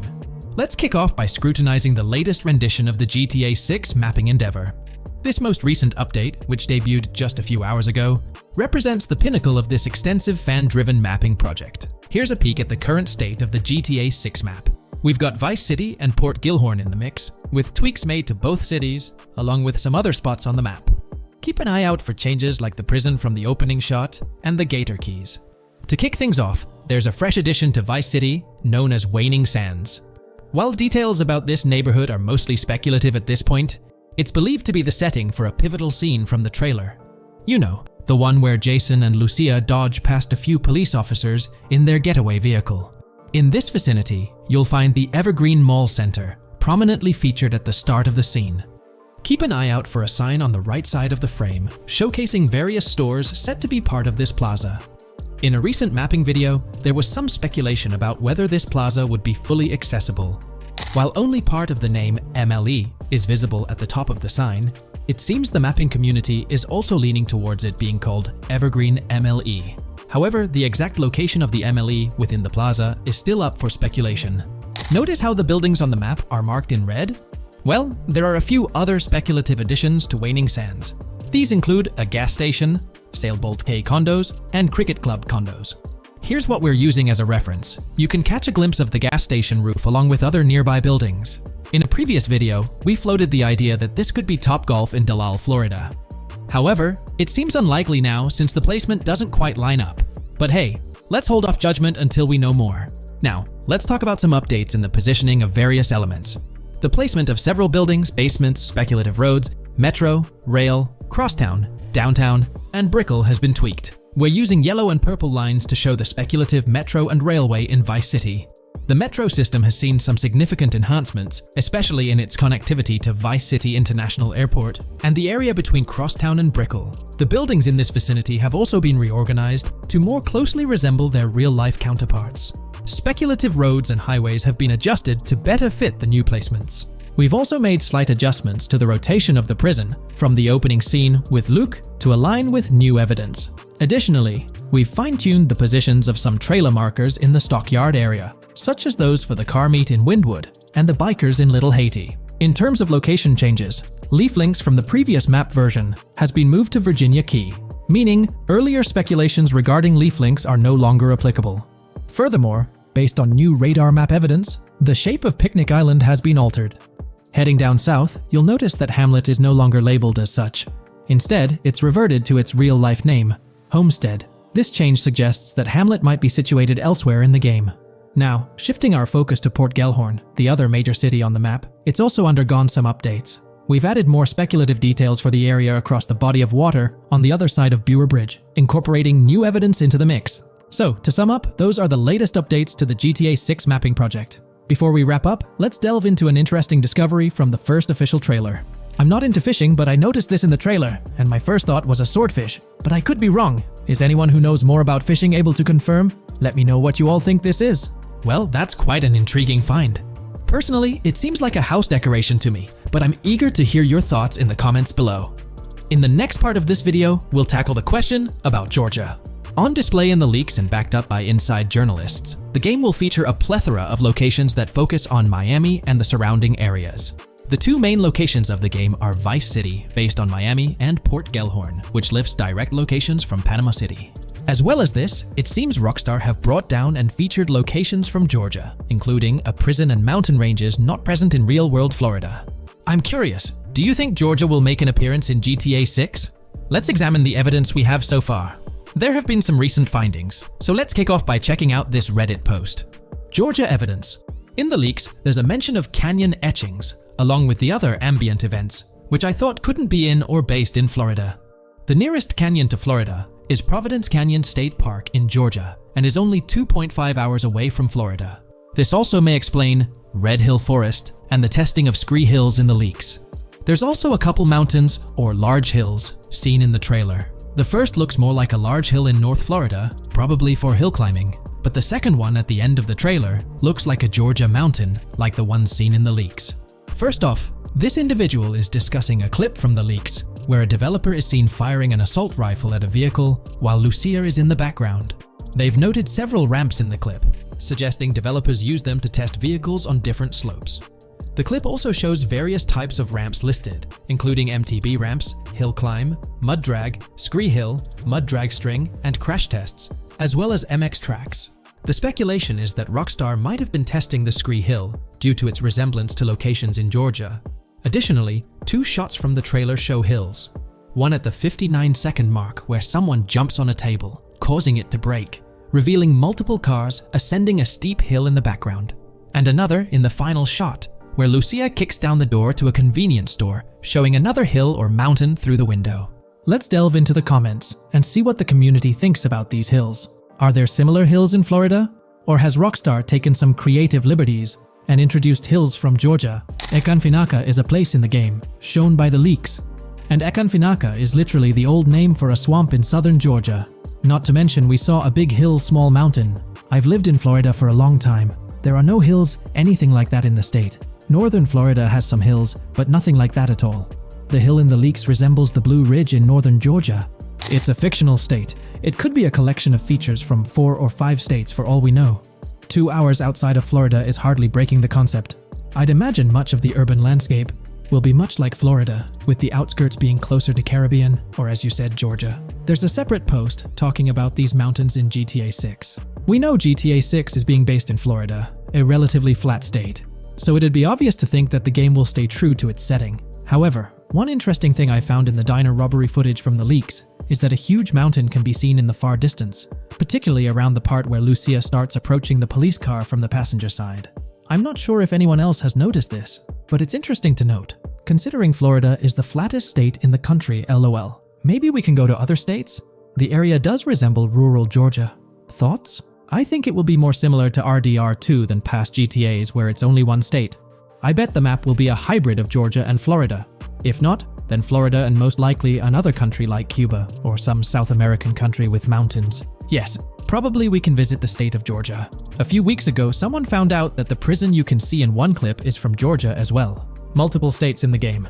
The Florida Scout lady mentioned Rockstar scouting interiors in Florida and other states in the southeast. Hopefully this means we get towns, or maybe cities in these other states, instead of simply hilly terrain. As this individual pointed out, there's a prison visible in one of the leaked clips, and it bears a striking resemblance to Augusta State Medical Prison. Situated in Grovetown on the county lines of Columbia County and Richmond County in Georgia, United States, this facility houses primarily male inmates with occasional female inmates and has a capacity of 1326. Built in 1982 and operational since 1983, it operates as a close-security prison. Augusta State Medical Prison was one of the 7 prisons involved in the 2010 Georgia prison strike. With such solid evidence pointing towards Georgia, or at least a portion of it, being featured in the GTA 6 map, it's worth noting that Rockstar has done similar things before. In GTA San Andreas, for instance, they created the state of San Andreas, which is a blend of California and Nevada, with Las Venturas mirroring Las Vegas. Feel free to share your thoughts on everything discussed in today's video in the comments section below. There's been quite a buzz about Jason, one of the main leads in the highly anticipated Grand Theft Auto 6. People are spinning theories left, right, and center, suggesting he might be an undercover cop, an agent, an ex-cop, or even someone with a military background. It's been the talk of the town ever since the first official trailer dropped. Now, I've got to warn you, what we're about to discuss might just spoil a bit of the GTA 6 storyline for you. But hey, if you've been keeping tabs on the GTA 6 grapevine, chances are you've already heard murmurs about these theories. Now, I gotta stress, folks, that as exciting as these speculations are, they're just that, speculations. Nothing set in stone. But here's the deal. There are some interesting things in Jason's outfit from certain glimpses in the trailers and Rockstar's promotional stuff that sort of fuel these speculations. They're like breadcrumbs teasing us about Jason's potential undercover identity. So today, I'm here to unravel these clues and take you through the evidence we've got so far. We'll start with the very first trailer of Grand Theft Auto 6. You know, the one that set the internet on fire? We'll dissect it bit by bit and get into the nitty-gritty of this theory that's got the GTA 6 community all hyped up. And it's not just about the trailers, folks. Oh no, there's a whole treasure trove of articles out there discussing findings made by fans, diving into details, and connecting dots. We're gonna sift through all that too. And hey, while we're at it, let's not forget about the actors. There's been some chatter about who might be stepping into the shoes of Jason in this game. So we'll toss that into the mix as well. There's plenty to unravel, and we're here to explore every nook and cranny of this speculation, piece by piece. So grab your favorite snack, get comfy, because we're about to embark on a journey through the GTA 6 speculations, theories, and rumors about Jason. Let's start off by jumping into this interesting Reddit post. I've seen some speculation that Jason is an undercover cop makes sense since we see first-person gameplay of a police raid. I'm guessing he falls in love with Lucia, and his storm between his duty and his love could be not true, but it seems like it would be a good twist in something Rockstar would do. Okay, let's take a deeper dive into this scene where we encounter these 4 police officers. They're pretty unmistakably cops with that distinct police badge on their body armor. It's crucial to note the small details here, especially regarding their attire, as it might hold some key information. Now, among this squad of officers, there's one guy who stands out from the rest. He's chilling on the far right, sporting a casual white tank top, while the others are all suited up in body armor, their caps turned backward. This difference suggests a hierarchy within the group, making us wonder if this dude's perhaps a higher up or holds a different position within the force. The intriguing part, though, is the context of this scene.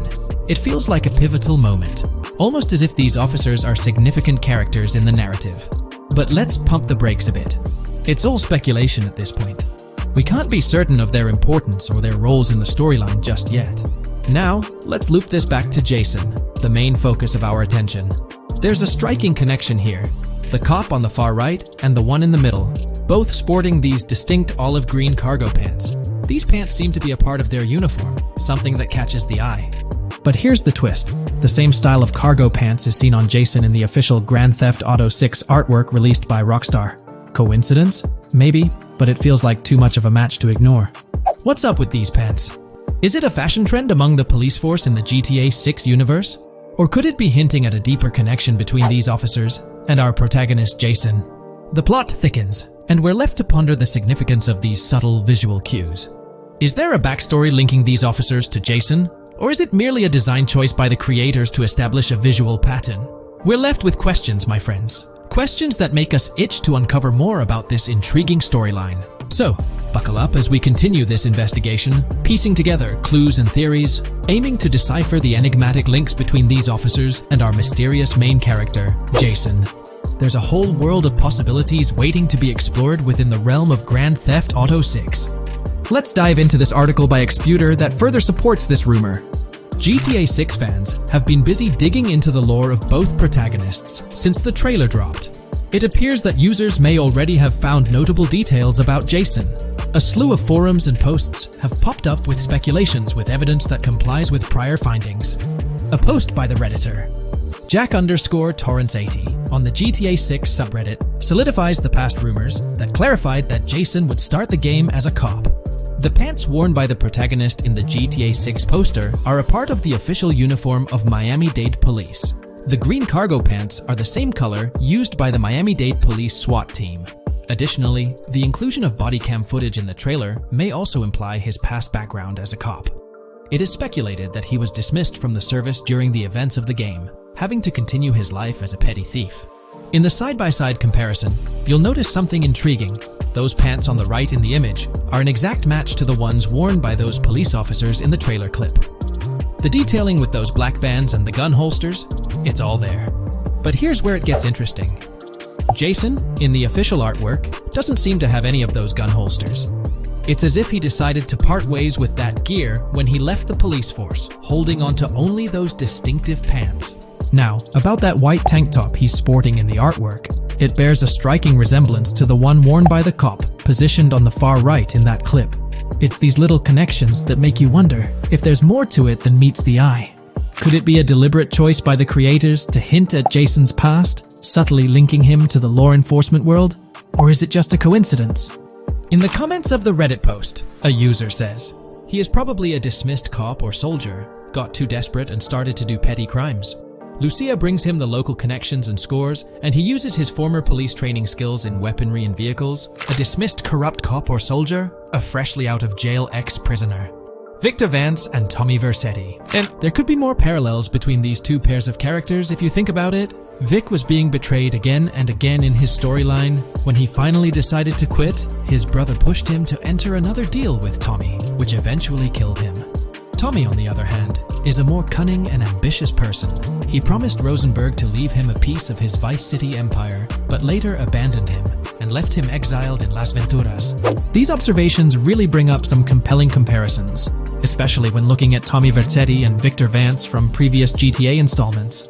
There's a chance we might see echoes of similar themes or storylines reflected in GTA 6, which lines up nicely with what Rockstar teased in the trailer. Let's zero in on Jason's haircut. It's clean-cut and short, a style often associated with law enforcement or military personnel. That detail might not be just a coincidence. It could be a deliberate choice by the creators to hint at Jason's past as an ex-cop or someone with a military background. It adds an extra layer of depth to his character, don't you think? I'm genuinely interested in hearing your take on this theory. There is a lot of evidence supporting this theory, and it might be a major deal as we might be working with the police possibly in GTA 6. That would be a completely new gameplay element in the GTA series, so we have a lot to look forward to. Tell me, what are your thoughts and opinions about Jason's potential background, whether he's linked to law enforcement or not, as it could shed more light on this intriguing speculation.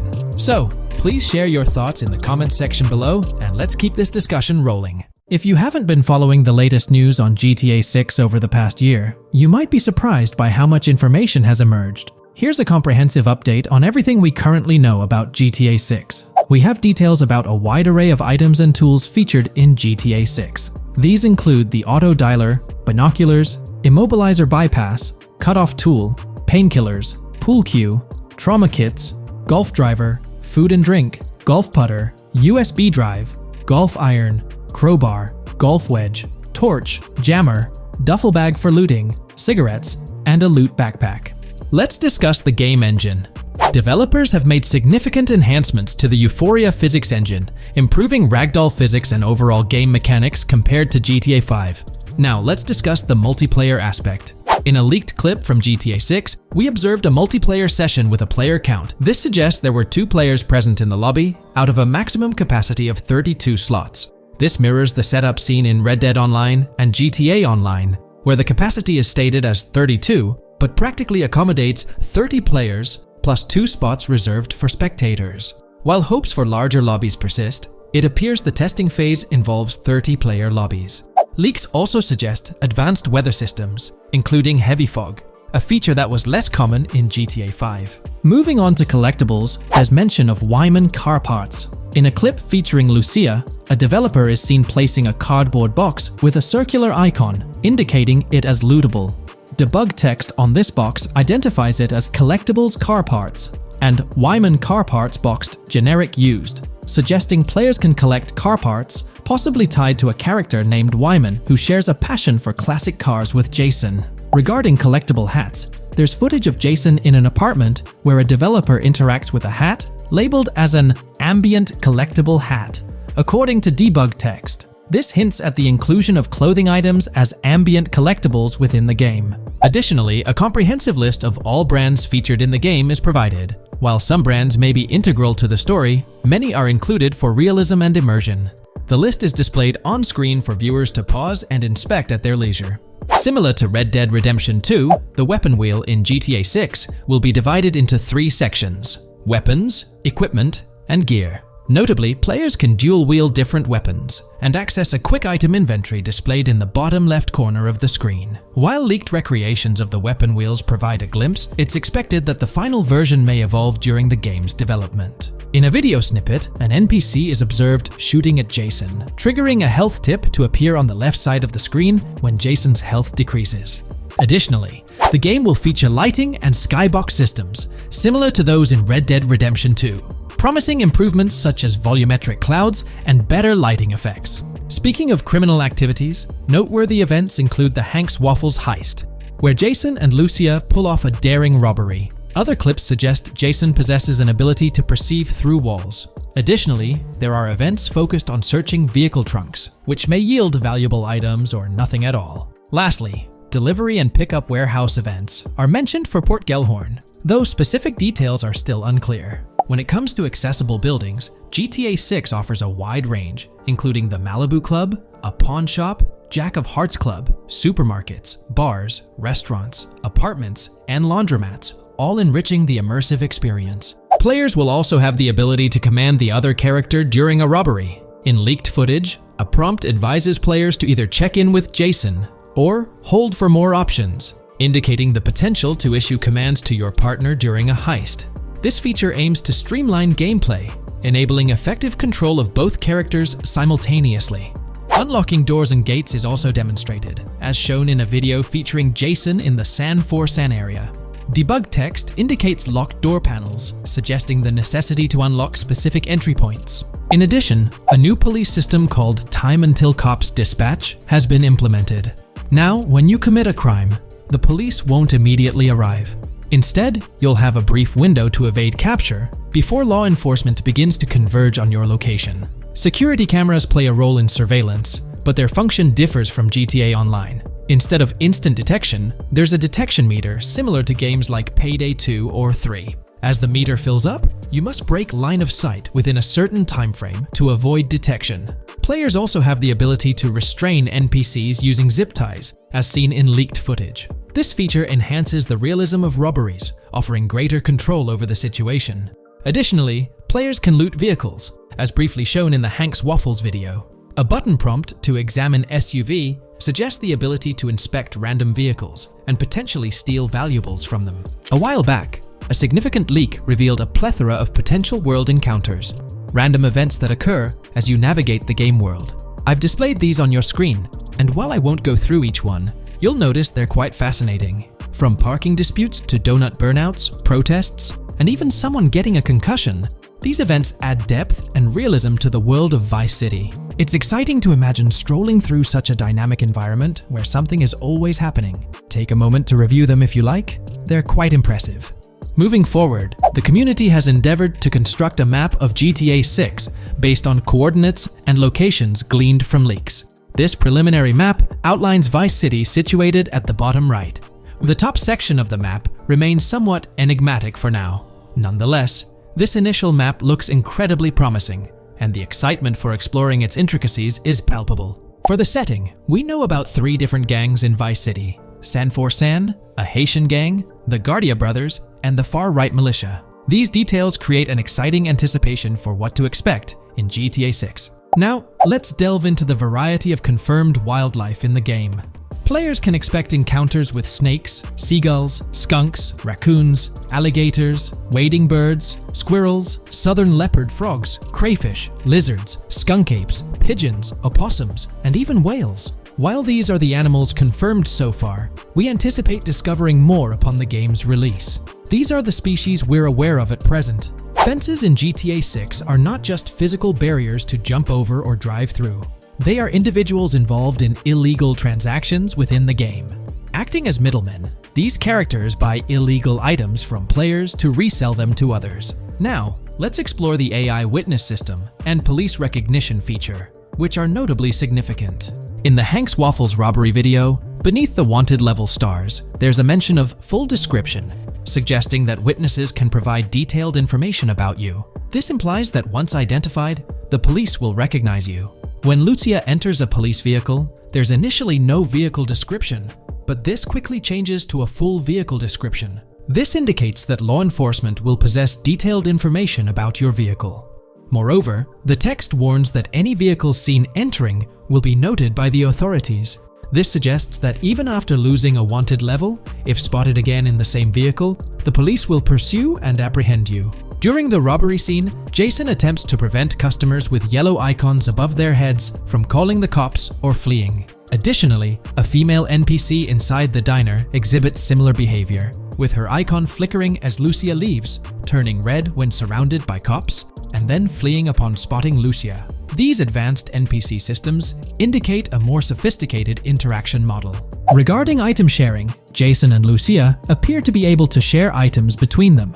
For instance, in one clip, Jason steals items from containers, keeping some for himself while sharing others. Regarding sound design, it's no surprise that GTA 6 will feature more realistic soundscapes. Weapon sounds are crisper and more authentic, with increased volume for a more immersive experience. The impact of bodies hitting the floor will have a deeper thud, creating a more visceral effect. Police sirens will reverberate off buildings and environmental elements more realistically, while the sound of items will vary depending on the surroundings. For instance, if you're in a shipping container, sounds will echo more, adding depth to the auditory experience. Overall, these sound enhancements aim to emulate real-life scenarios more accurately, contributing to the game's realism.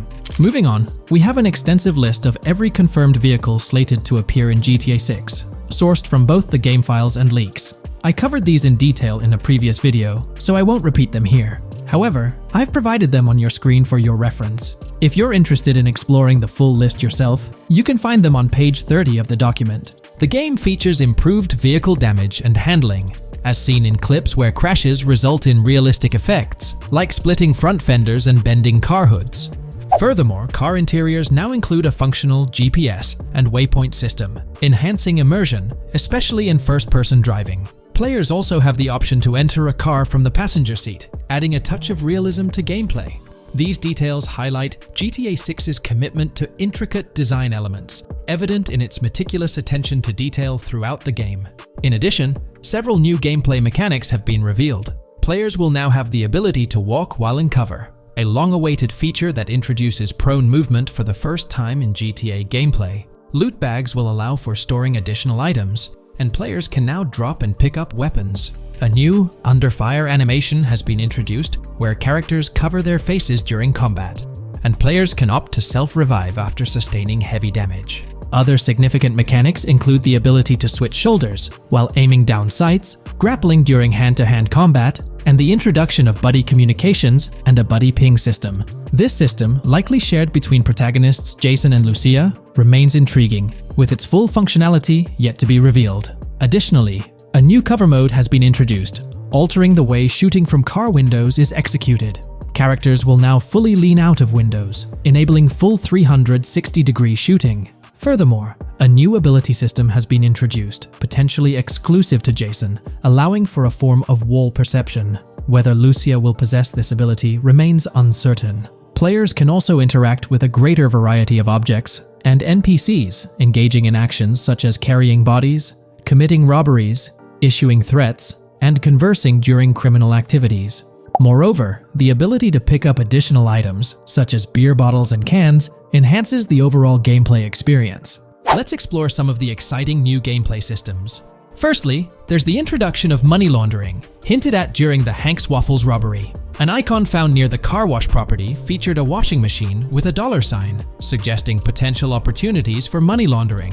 This implies that players may be able to purchase properties with the intent of laundering money, although specific details on mechanics remain undisclosed. Nevertheless, it appears players will once again have the option to acquire certain types of businesses for illicit activities. Additionally, there's a confirmed lineup of weapons, which includes a rocket launcher, assault rifle, baseball bat, polymer pistol, knife, bolt-action sniper rifle, Molotov cocktail, spear gun, which is intriguing, smoke grenade, compact SMG, flashbang, micro SMG, sniper rifle, heavy machine gun, auto rifle, and pump-action shotgun. Moreover, glimpses of Jason in various states, sporting different hair lengths and facial hairstyles, suggest a hair growth system akin to Red Dead Redemption 2. This feature seems highly likely given the game's lineage. In terms of sustenance, players can consume items directly from their inventory. In a scene at a gas station, Jason adds wine, soda, and fruit to his inventory, highlighting the ability to eat and drink on the go,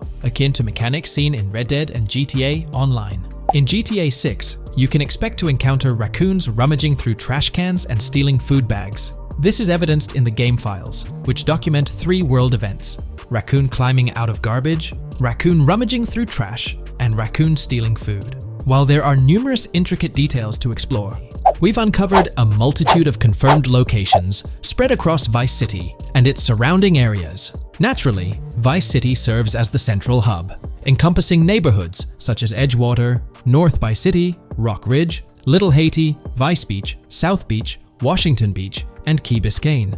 Additionally, there's Port Gellhorn, which appears to be a distinct city akin to Sandy Shores or Palito Bay from previous games. Other notable spots include Yorktown, Ambrosia, Sundown, The Keys, La Pearl, Red Hill, Lake Leonida, Hamlet, Stockyard, Homestead, Grass Rivers, Ikenfaka, various underwater locations, and more. Each of these locales is meticulously detailed, with numerous mini locations nestled within them.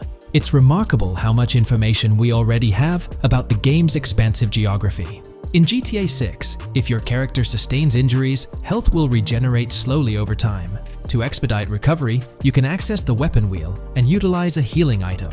Unlike GTA 5, where health only regenerates up to 50% naturally and requires snacks for full recovery, GTA 6 appears to allow for natural regeneration to full health, albeit at a slower rate. While not officially confirmed, it's implied that using a medical item will accelerate this healing process. Regarding open-world activities, there are 7 confirmed activities thus far: dice, golf, fishing, races, adventuring, shipments, and delivery van events. A video showcases a delivery van event near the industrial area of Port Gellhorn, featuring active security cameras that add complexity to potential heists. 2 distinct event types mentioned in the events list are Pragmatic Cool and Chaotic Romantic, introducing a new event type called Cop Trap, strategically placed in various locations across the map. The confirmed locations are displayed on your screen, indicating that law enforcement will deploy different tactics to apprehend you. Next, let's explore the array of new features spanning 2 full pages. Firstly, an enhanced AI system is showcased in a video, where enemy AI targets Lucia once she turns around. These adversaries demonstrate improved decision-making, adapting their shooting tactics dynamically based on the situation. Notably, they adjust their positioning relative to nearby objects, aiming to avoid frustrating head-glitching tactics. Additionally, they display more tactical behaviors, such as lowering their profile during reloads and employing lateral strafing while firing. NPC behavior has also undergone enhancements, with AI groups no longer wandering individually, but moving in clusters, reminiscent of the dynamics seen in Red Dead Redemption 2. This is evident in a video where Lucia encounters a group of tourists engaged in conversation as they pass by. This enriches pedestrian interactions beyond the independent roaming seen in GTA 5, now featuring diverse groups and even couples strolling together, enhancing the game's realism. A new gameplay feature allows players to surrender to the police during a robbery, introducing an intriguing dynamic with consequences yet to be fully revealed. Additionally, players can purchase gumballs from vending machines, potentially serving as a health boost, although specific effects remain speculative. Similar to GTA 5, your character's attire will accumulate dirt over time, adding a layer of realism. Hacking will also be a significant element, with Lucia seen carrying various hacking tools, though it's unclear if Jason will have access to these tools as well. Previous leaks suggested Lucia's role as the designated hacker, but further details will emerge in due course. Expect an enhanced car hijacking system in GTA 6. For example, the inclusion of an immobilizer bypass suggests that stealing luxury cars will be more challenging. Additionally, a tool called a Slim Jim will be used to unlock older vehicles, adding complexity to car theft. Moreover, events such as Steal Car in Progress and Steal Car Fail indicate potential complications during vehicle theft. Events like Carjacking Cat and Carjacking Advanced AI suggest further intricacies in vehicle-related activities. Finally, the document concludes with approximately 20 pages detailing locations found in leaks that correspond to real-world locales in Miami. This inclusion underscores the meticulous efforts put into crafting a rich and immersive game world.